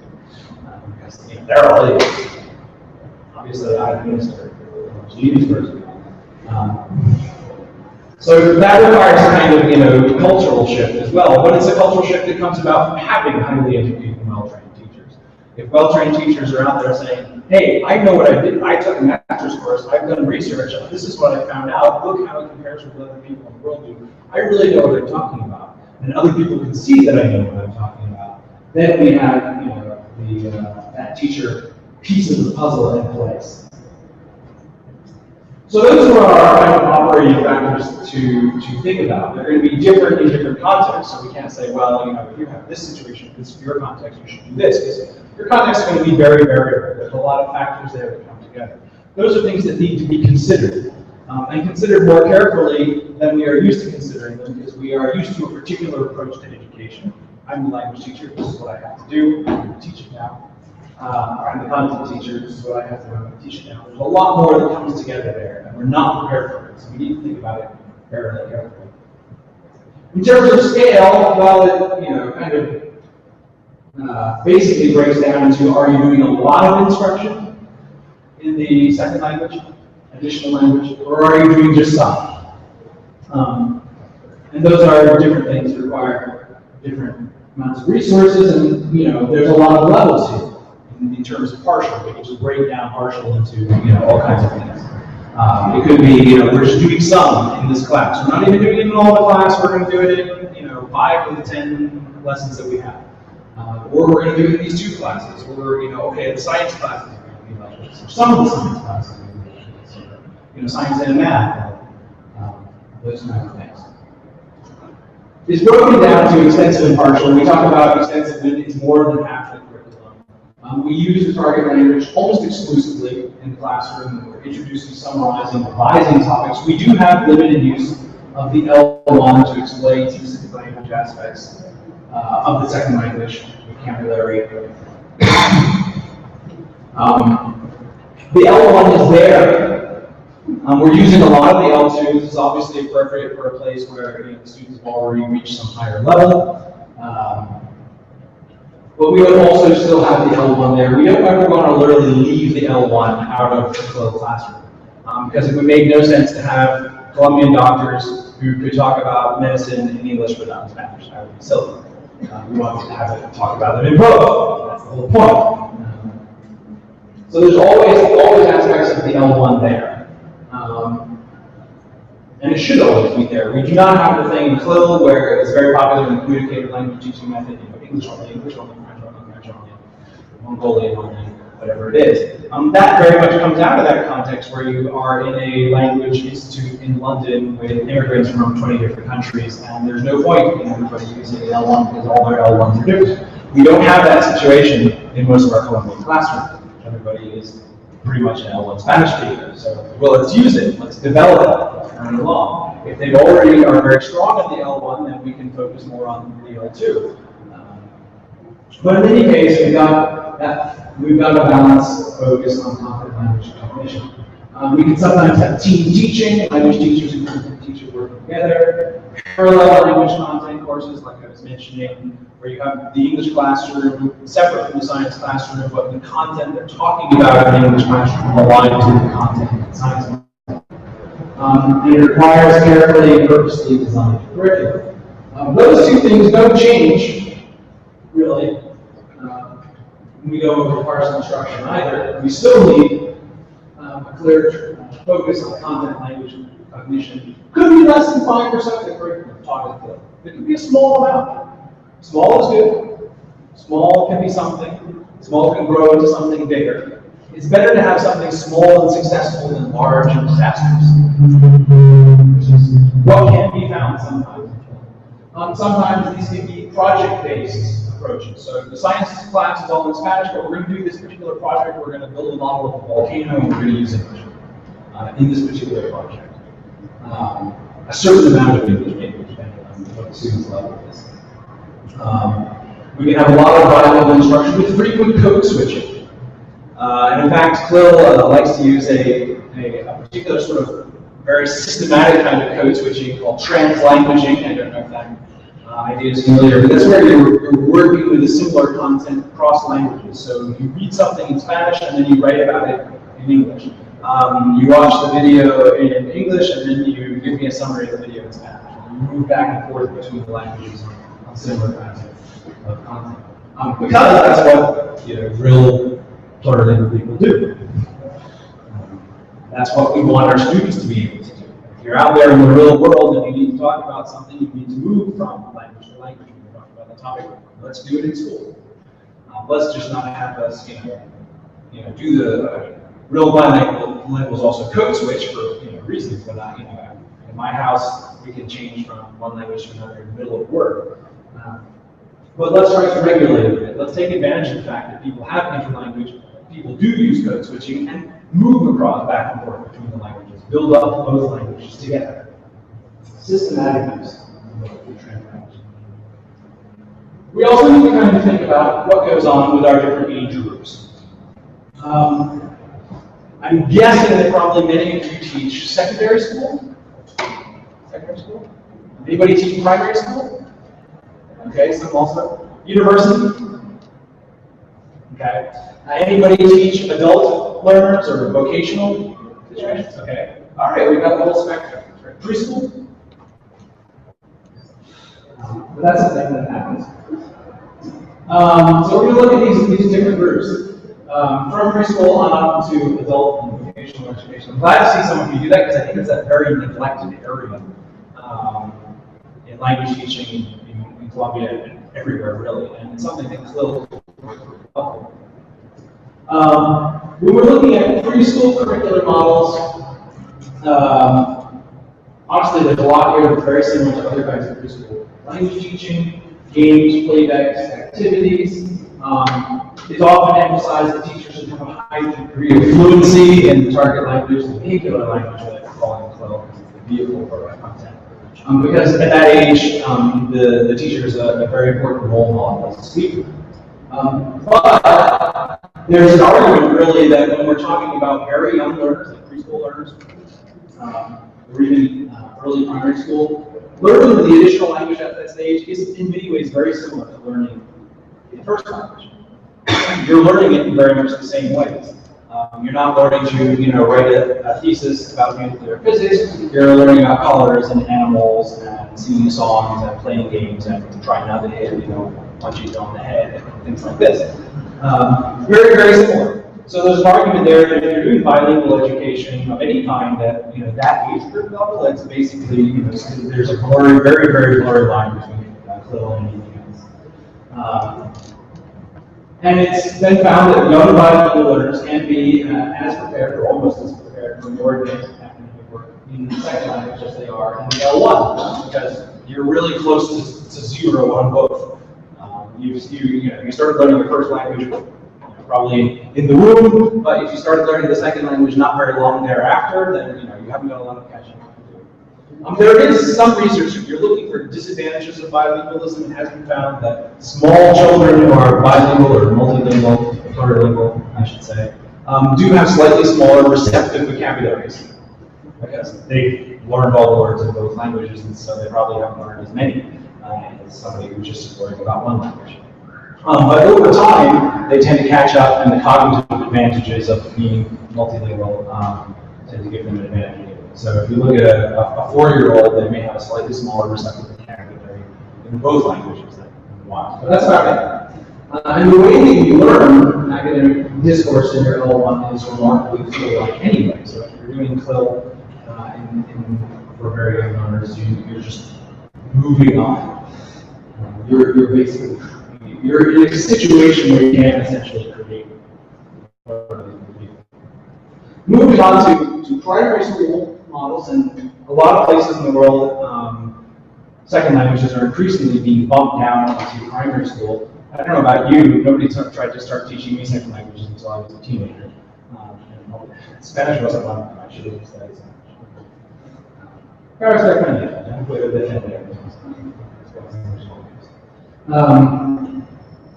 There's a lot of different models for working with CLIL in primary school. Task-based, the whole content topic can be in the language. But really our focus here is on increasing motivation towards language learning, building learner confidence. Because these are the little kids who are natural learners, and we have not crushed that ability out of them.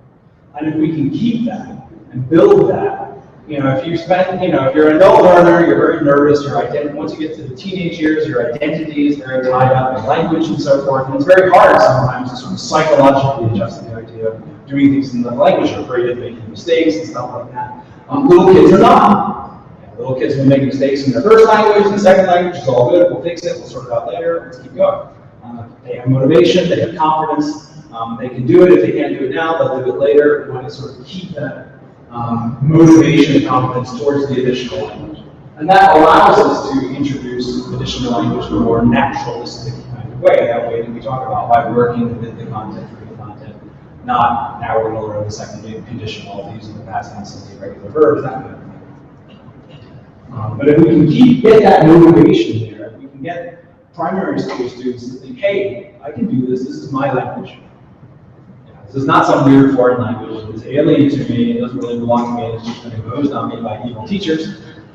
This is mine, I can do stuff with it, I can play with it, and I can do stuff almost like I can do with my first language. That's really important, that'll help them a lot later on when they have to do more complicated things.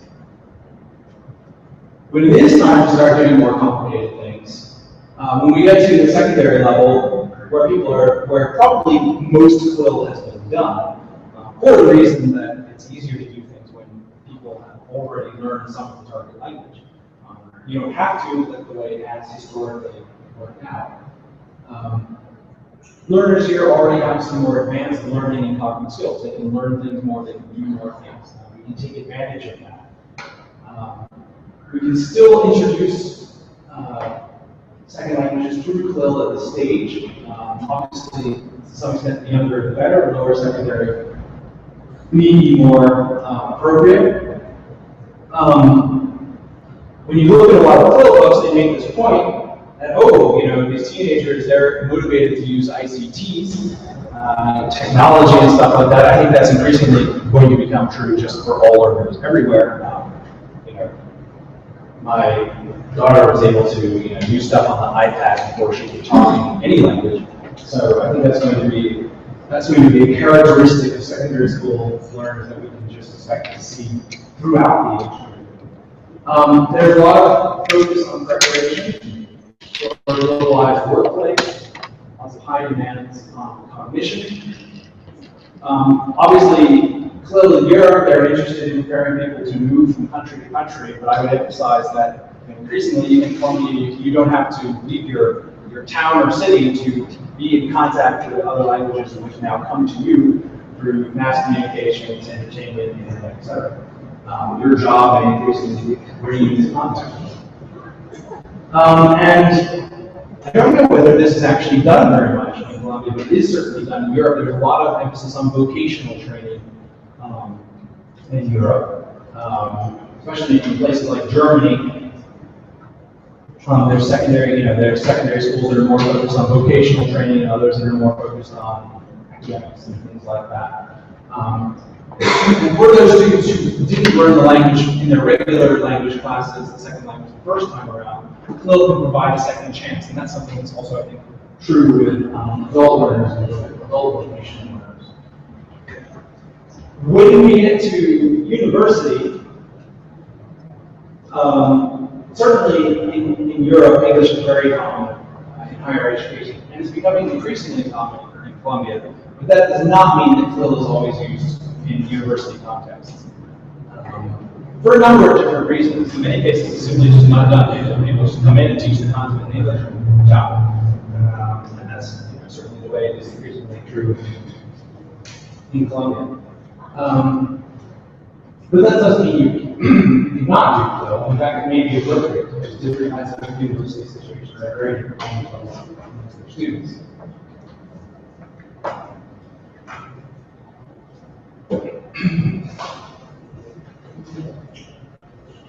Certainly, the CLIL approach is appropriate for meeting high cognitive demands. But often it's assumed at university that you don't need this integrated approach because the students should have learned the language and now they're going to learn through the language. And that may not be a good assumption, especially here. where I think a lot of our students who come to university are perhaps really coming into contact or a demand for English for the first time, or any And so CLIL may be a very appropriate way of doing things in the university here. In Finland, they've now stopped teaching English in universities. Everybody learned it in primary and secondary school. But that's not our case here. And CLIL would be very effective at university levels here, because there's a very high demand on content and cognition, and increasingly you need the language. It's also important as a tool for professional development with faculty. I don't know about here, but in my university, all the faculty are being beat on the head by the administrators and being told you have to improve your English, you have to learn English, you have to write in English, you have to publish in English, et cetera, et cetera. Those are very specific contexts in which they need to use the language. And so CLIL can be a very appropriate way of addressing faculty programming needs. As indeed, they can be for any kind of vocation. Once again, using CLIL approaches in vocational education is very good for enhancing mobility and employability. A tool for professional development, like I mentioned. There was a very nice program in Spain where they were training aircraft mechanics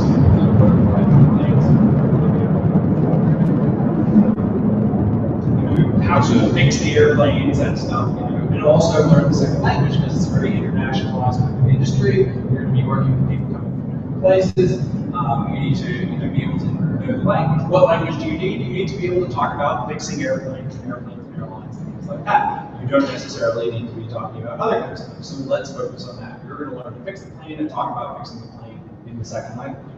We've actually had at my university, we had at least one of our master's students who I think works for Aviaca.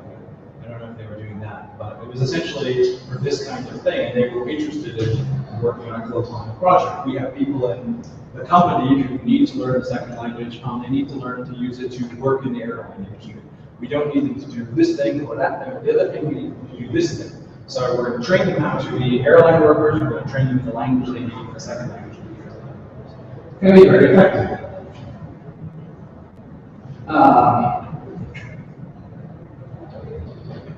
Well, we might get through at least a little bit before we run out of time. I want to now, we looked at some of those factors and everything, I want to look at particular examples of programs.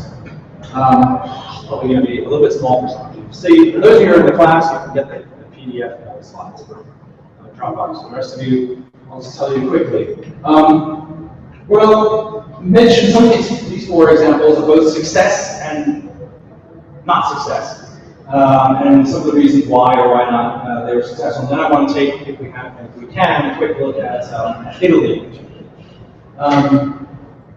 CLIL in Holland is probably one of the most advanced places. There's not very much to say about it, apart from the fact it's very well managed, very well structured, very well resourced, and very well researched. All the things that you need. And so it's very effective.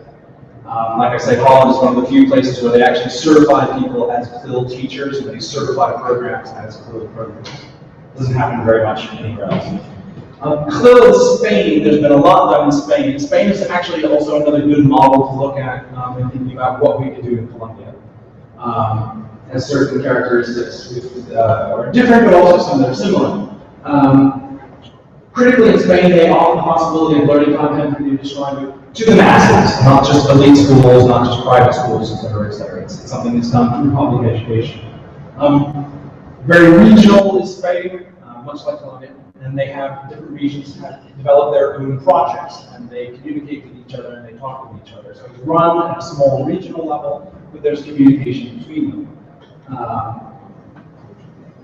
So that's something that we can learn. And there's a lot of nice research which has come out of CLIL in Spain.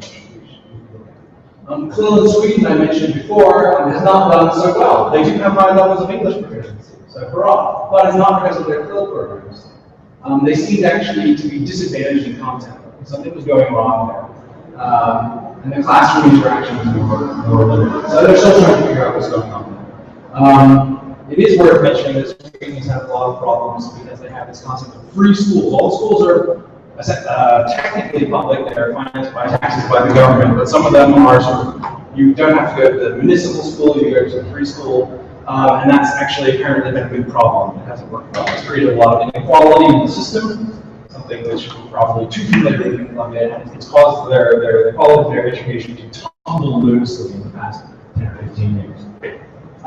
England was trying to model some of its system on Sweden's, and they're now feeling very upset about it because they're trying this free school thing that they were doing in Sweden. It turned out to be a disaster in Sweden, so everybody in England is backing away from the idea of free schools. Clearly, Malaysia was perhaps the biggest disaster. They tried a 10-year program where they were going to do math and science through English. There were a lot of political issues going on there. It got shut down, the program, essentially. Some people said, good riddance. Other people said, no, we can make it work. But anyway, it got shut down. Something was not working. It was probably linked to insufficiently prepared teachers, not enough research. Their teachers were not prepared to do research on what was going on. Problems with their main languages of schooling as well, which we wouldn't have so much here. But their official languages of schooling are Malay, and also became English. But there are a lot of minority languages in Malaysia, and a lot of the students simply didn't have any ability to use either of those languages, so they were doomed. So that was a big problem. Focusing quickly on Italy, I think we can get through this without running over too much. I want to emphasize Italy, and you can find a reasonable amount of information online about Italy if you want to look further. I picked Italy rather than Spain just because they speak Spanish. But also there's a lot of reasonable information online about what they've done in Italy. And it's not completely perfect, which we'll get to. But it has been, they have avoided some of the problems like they have in Malaysia, and they may continue to avoid them. Principally, they've had a very long, good hard think about what they're trying to do. They have not rushed into trying to do CLIL. They spent over 15 years now trying to get there. And I mentioned it, Brown said it might take 30 or 40 years. I think it's probably reasonable. They'll be pretty lucky if they get there within 20, I think. But they're moving in the right direction. I think they still have some bumps on the way, which we'll see, but they're thinking about this very long. They started off with developing a sort of language project back in 1998. So that's only about 4 years after Europeans really started thinking about these kinds of things. And it was focusing on developing communicative competence, developing standards that were linked to the common European framework of reference. I know that there's all this big panic about oh, we want to Columbia project, European framework of reference is not appropriate, but it's some framework of reference. It was the European one, so at least they had that. And they wanted to say, okay, let's use this. This tells us what the students can do. How are we going to implement this? What can we do? What do the teachers need to be able to do? They were looking to certify students' achievements and provide professional development support for teachers. And they started in 1999 training language teachers oriented towards CFR, trying to get their teachers involved. Because they have the same problems we have here. A lot of their teachers simply weren't good at the second languages. They're principally interested in English in many cases, but in Europe they also are working with other languages, French and German, which are those languages which are minority languages. Italy, like Columbia, I think has been also very regional, much like Spain. There are different languages spoken, different dialects of Italian as well. So it's an interesting case. They started in 2001, was the first time they really started using language certifications in schools to really try to figure out what people's levels were, how well people could do. They only really had their first validated language programs in 2002. And then in 2003, they had a big education reform law. Education reform is a tricky thing, it can be good or bad. In this case, they were looking to reshape their curriculum in certain ways that could help them, focusing on student-centeredness, key competences, learning outcomes, things that they hadn't thought about before. It was a very traditionally oriented kind of educational system, very knowledge transfer kind of system. Italian education was not really, breaking new barriers, wasn't at the forefront of things previously. So they really tried to reorient the way that they were trying to do things in a much more what we would consider contemporary form. And critically, this gave them policy support.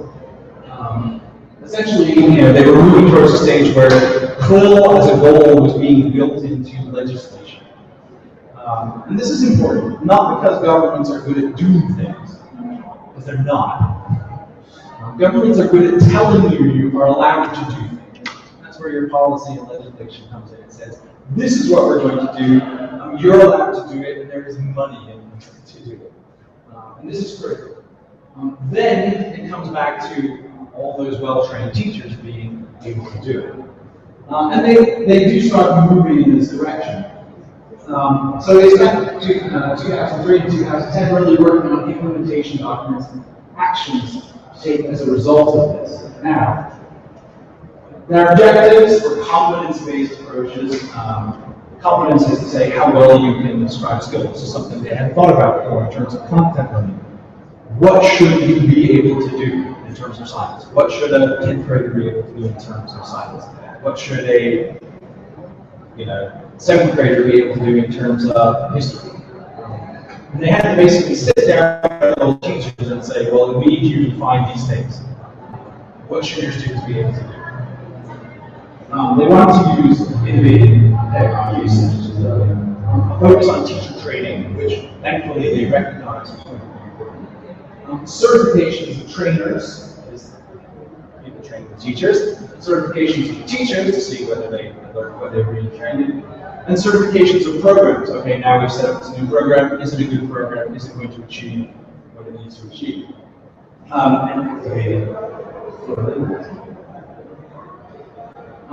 They were adopting sort of wider European educational competencies. We would focus on both communication in the L1, which is important. People don't often think about that. They just sort of assume you can communicate in your L1. But to be able to communicate professionally at high levels in different context areas is actually, just not a skill that you learn. It's a skill that you have to, develop consciously. It has to be taught. Usually, if you're going to communicate like a doctor, you have to learn to communicate like a doctor. If you communicate like a farmer, you have to learn to communicate like a farmer. These are particular discourse areas. Focus on math, science, and technology. Focus on digital tools, separate from technology. Everybody thinks technology is computers. Tools that help you do these things. Learning to learn, metacognitive learning skills, a key part of the strategy. Social civic competences. We have some people in my master's program who are working on citizenship skills for their students. It's essentially a code thing. Initiative entrepreneurship, which is of course closely related to that, learning to learn, those ideas of self-direction, autonomy, cultural awareness and expression. All important things for their education program. Their education reform law required, for the first time, mandatory schooling from 16 years old. That was required for them. In Europe they did things about the was the first time they did that. Reorganized secondary schools various ways, national guidelines for curricula, but not this is how it must be done, but the guidelines, this is the way we want you to achieve certain things. Focus on teacher training, school autonomy, assessment evaluation. Now this is their reform law, that doesn't mean it's going to happen. They also have a 2010 teacher training degree focusing on linguistic context, subject context, or supporting those ideas in methodological context. Teachers to be certified, ideally at a C1 level, but it's an ideal. It's a decree, doesn't make it happen. And there's another 2012 teacher training degree which talks about how much language training there's going to be. They have special sections for moving teachers from B1 to B2, B2 to C1, 260 hours each. That's a substantial commitment to teacher language training. And then also CLIL training being done at universities in Italy. 20 credit programs, which works out to 500 hours, which is also a substantial amount of training. It's like this is 20 credits. I can't remember how many credits per year there are in Italian university. It's like just like a third of a year. So it's a substantial amount of professional development. They also focus on the formation of CLIL teams because we don't have CLIL teachers. They knew they didn't have CLIL teachers. How can we get the language teachers, content teachers together? They also created this in-between kind of thing, language assistants. We're not, perhaps language teachers themselves, but we're capable of dealing with language, assisting with language in the content classroom. covering those areas that the content teachers weren't yet trained to do themselves. And working on getting these people to work collaboratively to design and implement these great learning pathways. Have a reasonably ambitious goal for their students to get them to, into the A1, A2 levels by the end of primary school, B2 by the end of the upper secondary school, and then C1, C2 in university. Once again, that's a plan. Whether it's achievable, but you have to have a plan before you can try to achieve it. So, nevertheless, we talked about a lot of legislation, a lot of plans, a lot of intentions. This is how it should be. What was really happening? Well, by 2008, so far, not so much. This is after their education reform law, before some of their teacher training periods. There were no centralized political action, no national documentation, no monitoring at the national level, no framework for training teachers. But there were a lot of regional projects, a lot of school networks, schools doing things together. Some European level projects were touching on those, and there were some quill materials. They have a national educational platform where teachers can produce and upload place materials, and some quill materials are trying to prepare. So there was a lot of grassroots going on. A lot of teachers taking initiative, teachers trying things out, schools trying things out and doing things before there was a national framework. So they're moving partially from the top down, providing a policy framework, and then possibly from the grassroots up, with teachers being able to do things. Not all of them, but some of them. By last year, they did have national documents of record. There was a framework for training quill teachers. This is how we should train new quill teachers. Both a mix of centralized and decentralized actions. There is monitoring of quill at national level. Still many regional projects, more and more school networks, more European projects. Projects organized by the Ministry of Education as well as other cultural agencies, which are not dealing just with English, they're dealing with German, the Goethe Institute, quill materials being on. So, growing together these kind of movements. They started the project in LSLP in 2010, starting with a feasibility study in 2009, plan for 2010 to 2015, and then also for primary schools and planning to move on to secondary schools. It was going to be whole schools who wanted to join this. It was still semi-optional, but it had to be a whole school project. At least 50% of the new incoming students had participated in level. They had to make a 3-year developmental plan to show how they were going to do it. Or they would not be selected to do that school project, and teachers had to have things like to do it. They were focused on science, art, geography, and English, using content-specific lexis, developing literacy in the second language, without damaging the subject matter learning or preventing L1. They were going to work on writing, which is very important for quill in the second language and very reading. Increase the amount of English that we're using from 25% up to 25%. Learning things cooperatively. But they have had some issues that I mentioned previously, and I want to focus on what they are. They haven't paid a lot of attention to effective issues from teachers or other stakeholders. How do the teachers feel about this? How would they feel about the training or lack of training in their area? Are they being prepared? What's going on? There have been inconsistencies and gaps in the language training for teachers, content teachers. As we saw, they have a fairly extensive kind of program where they're trying to do this, but it hasn't always been rolled out smoothly. There's a difference between the ideal and the reality.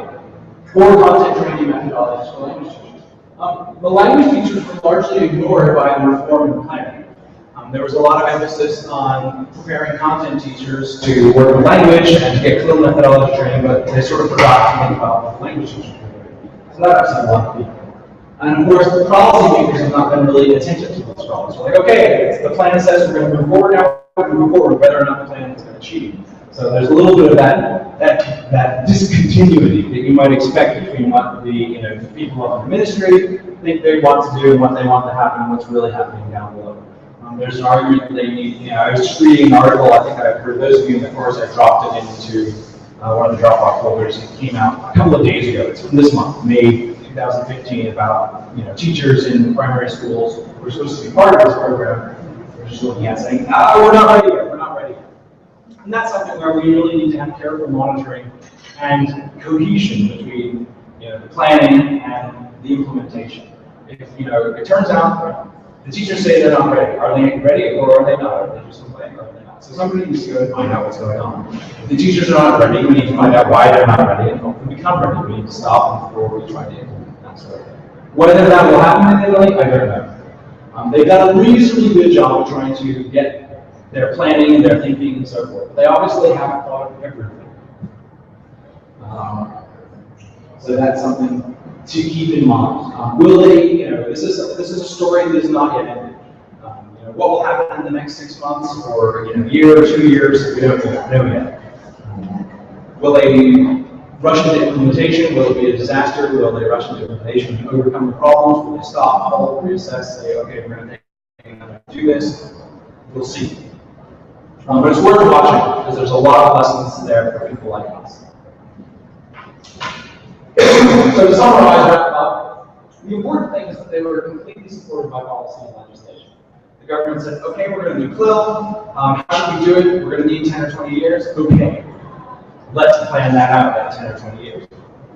Long preparation period.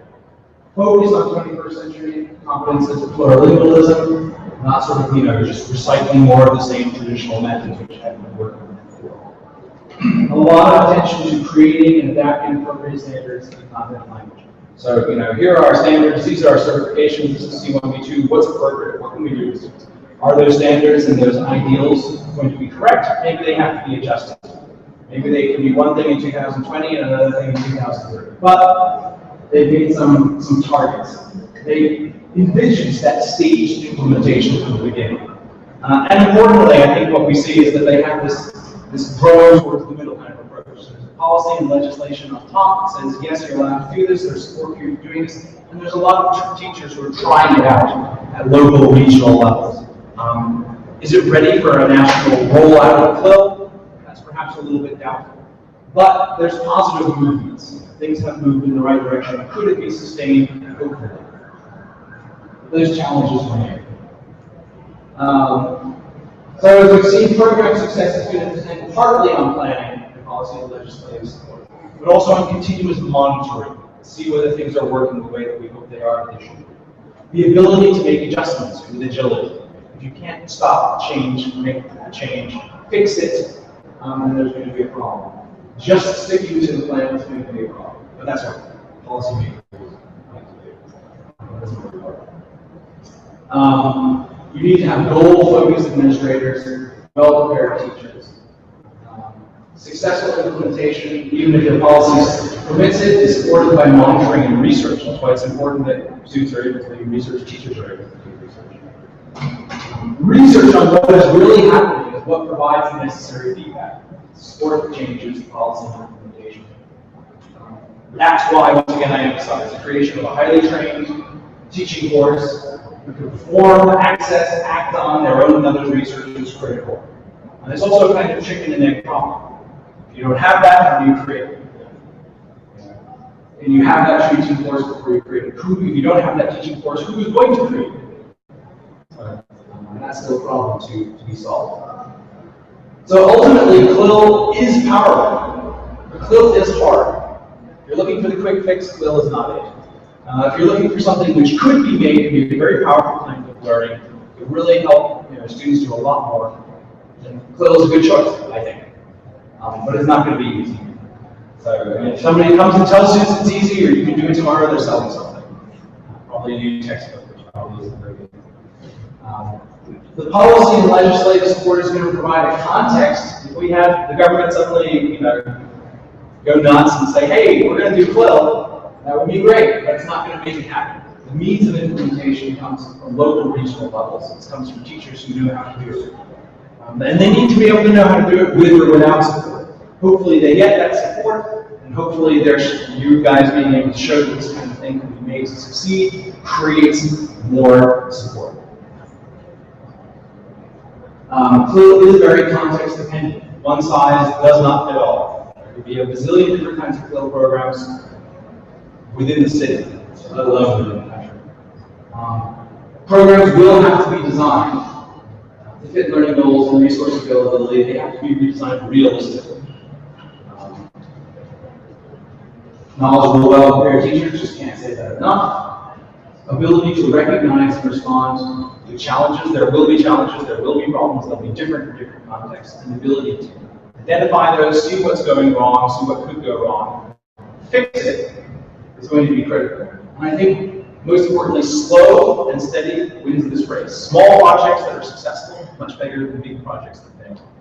A little bit longer for preparation, better than rushing into it. So I think that pretty much wraps us up. Not too much over time. I'm very happy that all of you came here today. There's a lot more that we can talk about with this. This course that we're doing this evening, this session, any of these topics could be expanded into much greater things. But ultimately, it's going to come down to people like yourselves who are out there doing the work, working with schools, trying things, experimenting with them, sharing your results with others. That's what's going to enable us to make a difference, whether it's with CLIL or with other kinds of approaches to learning and education, language learning, general education, everything. It's you guys. So thank you very much for coming.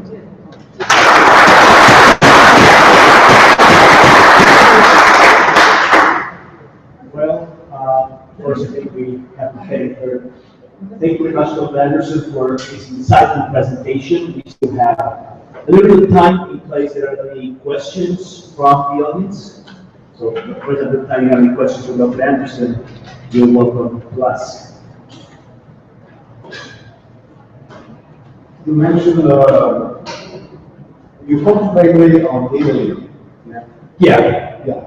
And I would like to know a little bit about the situation in Colombia concerning here. Well, that won't really take very long to talk about because there's not very much to talk about. And honestly, there with the relatively few exceptions, there's not much CLIL to talk about anywhere. This is one of the things that I talk about with Doe Coyle when she came over. It was kind of a relief to me to find that my perceptions were aligned with hers. There really aren't that many people doing CLIL. Even in we look at we're looking at this as if Italy or Europe is a bastion of CLIL. And in many cases, it's not the case. It's still, in many cases, very local, very regional. Holland has a very well-developed CLIL program, but there's like 3 scholars in Holland. So it's very small. Spain has seen a lot of work, but it's still regional. It's not necessarily widespread. I focused on Italy, and they're still not really at their national stage. In Colombia, definitely not very much going on. I see isolated experiments going on. It's at that sort of very beginning kind of stage and level. I think we could probably find some schools, colegios, bilingües and things that would like to say they are doing CLIL, but I'm not sure that's always the case. In many cases, it's just get more bilingual education or something like that. Some of with our students in the master's program, obviously we encourage them to try to do CLIL. One of the problems we had when I started teaching CLIL courses at the master's program we have at the Savannah, which was really for the first time, I think, in only the end of 2009, 2010, so we hadn't been doing it that long. We had this sort of idealistic idea that our students would design a CLIL lesson, a CLIL unit, they would go out and implement it, they would come back and report on their results, and that would be great. And it was a disaster because most of them simply weren't allowed to do it. They would say, "Oh, I want to do this," and the dev bosses would say, "No." That's nice that you want to do that, but no, that's not your job. So I don't really think there's very much happening. We've had some experiments at the university, of course, but not throughout all the university. Even at the university, there's a lot of confusion. People say, "Oh, well, we're teaching the content in English." It's called. No. So really programs where there is this dual focus, and I think, the other way of saying, are you doing CLIL? It's whether you're evaluating both things. If there are goals for the students to learn, there are goals for also content. You must learn the past tense, and you must learn about dinosaurs. That's CLIL. And that doesn't happen very often. So I think not very much. There's interest. I know that we've had some experiments with different kinds of schools in secondary schools, but also in some university contexts outside of the Savannah. In vocational contexts, we have working in, say, agricultural colleges. We have a couple of students working for Avianca. But it's isolated, it's small. If the teacher who knows about CLIL moves, then it goes with them. So not nearly as much as we would like. And realistically, I increasingly think that if we wanted something like that to happen, we have to think along the lines of what has happened in Spain and in Italy. Look at those places for lessons. How could we convince, I don't think it'll happen without a certain amount of political support. If the government doesn't say, hey, we think we should have CLIL, I don't think it'll happen, because it's just so alien to the way that we're set up. We have separate language departments and education departments. The language class is separate from the content class. We've spent hundreds of years creating this separation. How do we get them back together? It's not easily done. So I think that policy support that they had in Italy was very important to create an environment in which it was possible. Because suddenly it was like, we do want the science and the language to be learned together. So how are we going to make that happen? We have to make it happen now. We've been told we have to make it happen. So how do we make it happen? But if there's not that push, I think we can have grassroots experiments and all kinds of things, but it won't become mainstream unless the educational system actually makes a space for it to happen. So that's a critical thing. And that's going to be a continued difficulty. People will still have to pass the ICFAS test and the sub-air and all those things. Students going to university will still need to pass TOEFLs and IELTS and stuff like that. And the second question that I have is based on your experience, if you were to implement it in your school, would you rather choose secondary school or elementary school? Which one should work better? Considering that learning both country language should take place at the same time. So if you implement it in secondary school, kids have already got the language. So which level do you think is more recommended, better recommended for the school? Well, my answer is I recommend both, but they're different. You can make it work in both cases. Historically, most of the work with CLIL has been done in secondary schools because there's less risk. Yeah. It's one of the difficulties. We don't really have as much information about what happens with younger learners or older learners. Most of the work has been done in secondary school because when Europeans started doing this CLIL, they jumped into secondary schools because it was heavily emphasized. The emphasis was on preparing students for university and for the workplace. And who are the students who are about to enter university and the workplace? The ones in secondary schools. So that's where probably 75 or 90% of the research is done. And it's also, the research is also focused on language. The reality is that, in theory, it shouldn't make a difference. Because what we're talking about is improving the student's abilities. If you have no ability, then we just need to decide what ability you should have after a certain amount of time. So, like I told some of my students in one of the previous classes, I don't know anything about nuclear physics, and I don't know any Chinese, but you could start teaching me nuclear physics and Chinese together in the CLIL class right now. You had the materials and the curriculum. We would have to use not very much Chinese when we started, because I don't know any Chinese. But our focus would be on getting me to learn the Chinese necessary to talk about and read about and write about nuclear physics in Chinese and other things. So we could start that and it could be successful. And by if we had it by the end of the course, I would know however much nuclear physics I was supposed to know at the end of that course and however much Chinese I was supposed to know at the end of the course. The question is, what are those levels? And so if we go into a primary school, okay, how much language is reasonable for you to learn in the next year? While you're also learning about dinosaurs or photosynthesis or basic addition and subtraction or whatever it is you're learning about. So the answer is you can do both. And I don't see a problem. To some extent, there should be an advantage in terms of perhaps language in the primary school, because you don't have kids who have identity issues with language and so forth. We haven't yet crushed their desire or ability to learn. They can learn. They're closer to zero level. They're first language is still, the lower level, they're happy to do it, they might pick it up those things better. The advantage with secondary students, like we mentioned, is they already have more developed cognitive learning skills. They can do more and process more complicated things. So could we take advantage of that? Yes. Ultimately, it's going to be the same. Should be. Another question. Sure. The high skill programs may increase the learning competency in the citizens, right? That is the idea. I mean, the whole notion of CLIL, as with immersion and CBI, is to enhance the plurilingual competence of the learners. And how is the best way to begin to implement these projects in the rural zones and in the poor communities? Yes. That's an excellent question, and I think it's tied into the best way to improve education in these areas, which is a complicated issue. I've emphasized here tonight the important role that teachers play. So having well-trained teachers who are prepared to deal with their context, analyze their context, decide what is best and achievable for their students is one thing. We also have an issue with the environment.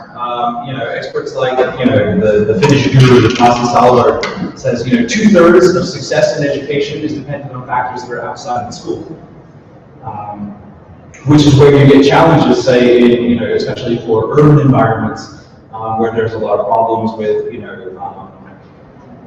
families and drugs and violence and things like that. Those are going to affect learning. One of the reasons that a lot of the successful educational systems are successful is because the students in them and the communities around them believe in them. There's a famous story about American educators going to Finland to find out about the system. They said, well, what do you do about your dropout rate? Said, we don't have a dropout rate. Why would our students drop out? They all know that it's to their advantage to stay in school. And that's something which American schools can't claim to have, and Colombian schools can't claim to have either. So there's a lot of issues here to be done.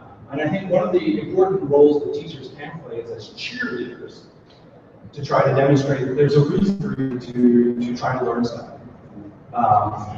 And if we can just change that kind of attitude, it's going to be cool.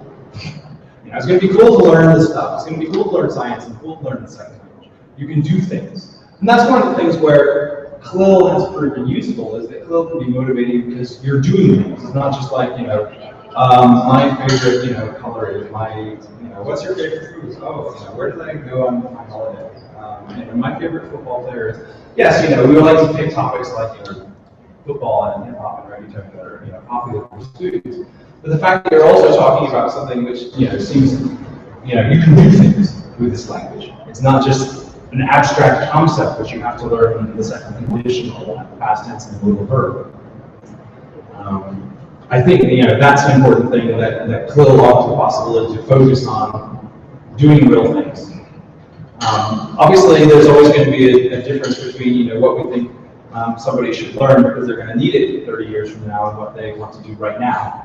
If we ask children what they want to do, they'll want to play video games and listen to music and eat chocolate, stuff like that. But can CLIL be brought into poor communities and rural communities? Absolutely, yes.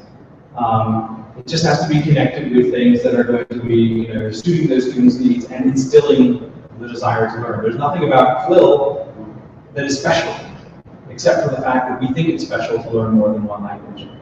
And a lot of what's going to be important about CLIL is trying to make people change their opinion. Yeah, of course I'm going to learn another language. Why wouldn't I learn another language? Just like, yeah, I play more than one video game. I have more than 2 pairs of socks sometimes. Why wouldn't changing an attitude is going to be critical, because like we're saying, the day will come when we don't want to talk about CLIL. We just want to talk about good school, good learning, good education, helping people do more things. So that's where I think my focus would be on trying to change learner attitudes, parent attitudes. Hey, we want your kids to be able to do more, to do more awesome stuff. That's what learning should look like. How are you going to do it? Well, the person who has the knowledge about the context is going to be able to make those decisions much better than I do. We have last question. This is certainly a very challenging, romantic, and demanding project. Yes. Professor how do you measure the impact of this project for example, the classes you're planning? For doing that's a good question to which there are some good answers, but not as many as are there.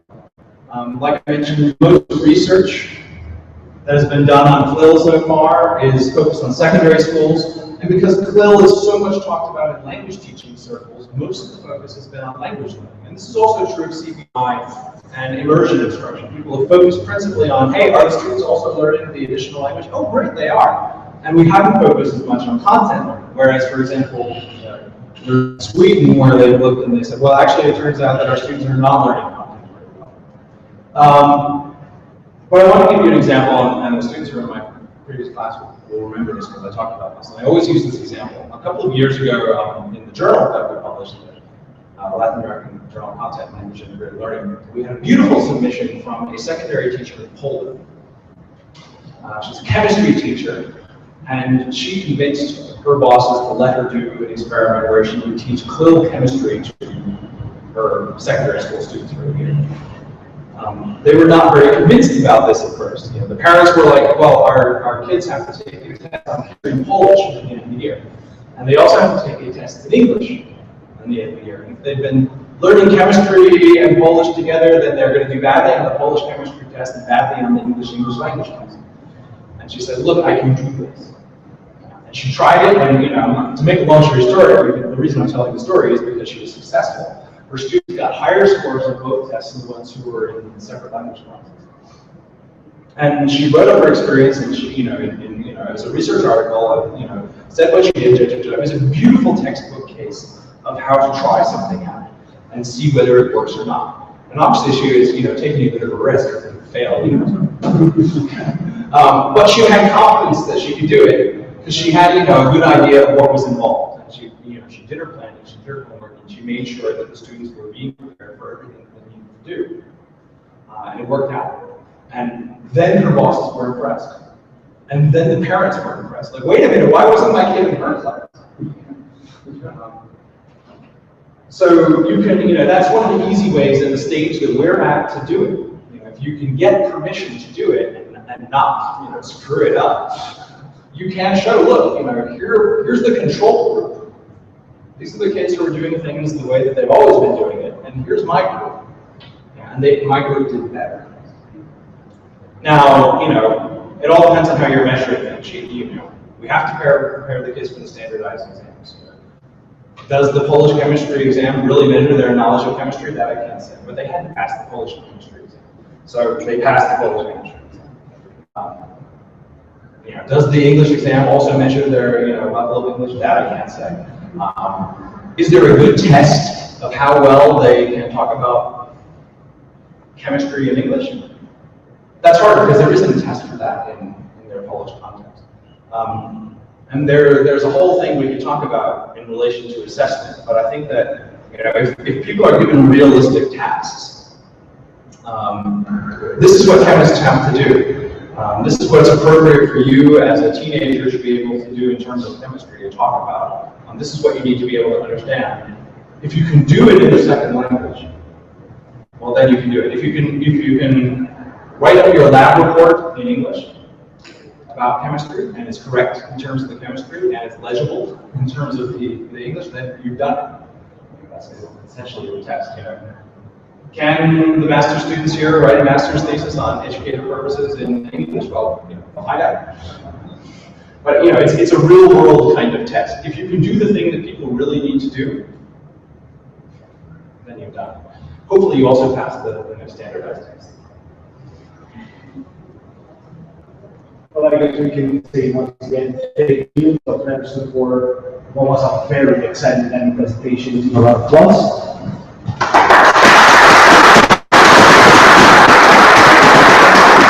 And once again, thank you all for joining us on what was the 10th session of the ML2 series.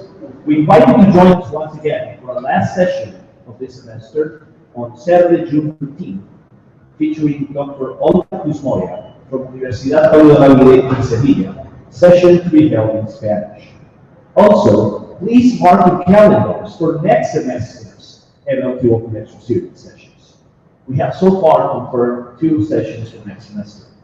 The first will be on Friday, July 31st, for a video conference session featuring world-class critical literacy scholar, Dr. Arlette Eagle Willis, from the University of Illinois, and the second one on Friday, August 28th, featuring one of the top scholars in ELT Comité, Dr. Sereno Aldemar Alvarez from the University del Valle. We provide more information about the upcoming sessions to our Facebook group and Twitter account.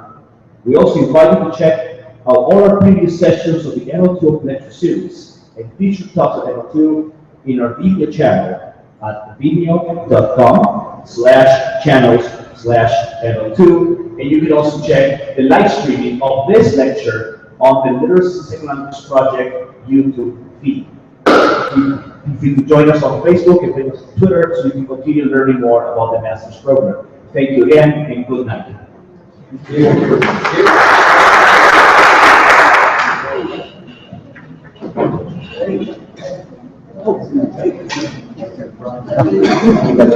All right. Thank you very much. Marcaste a Luis José marcaste a Luis José en Facebook con la imagen de...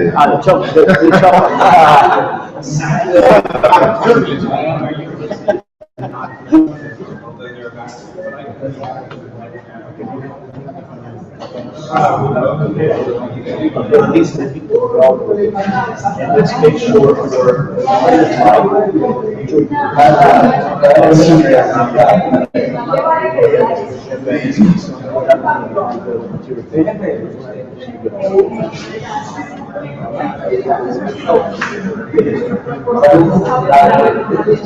Don't worry about it.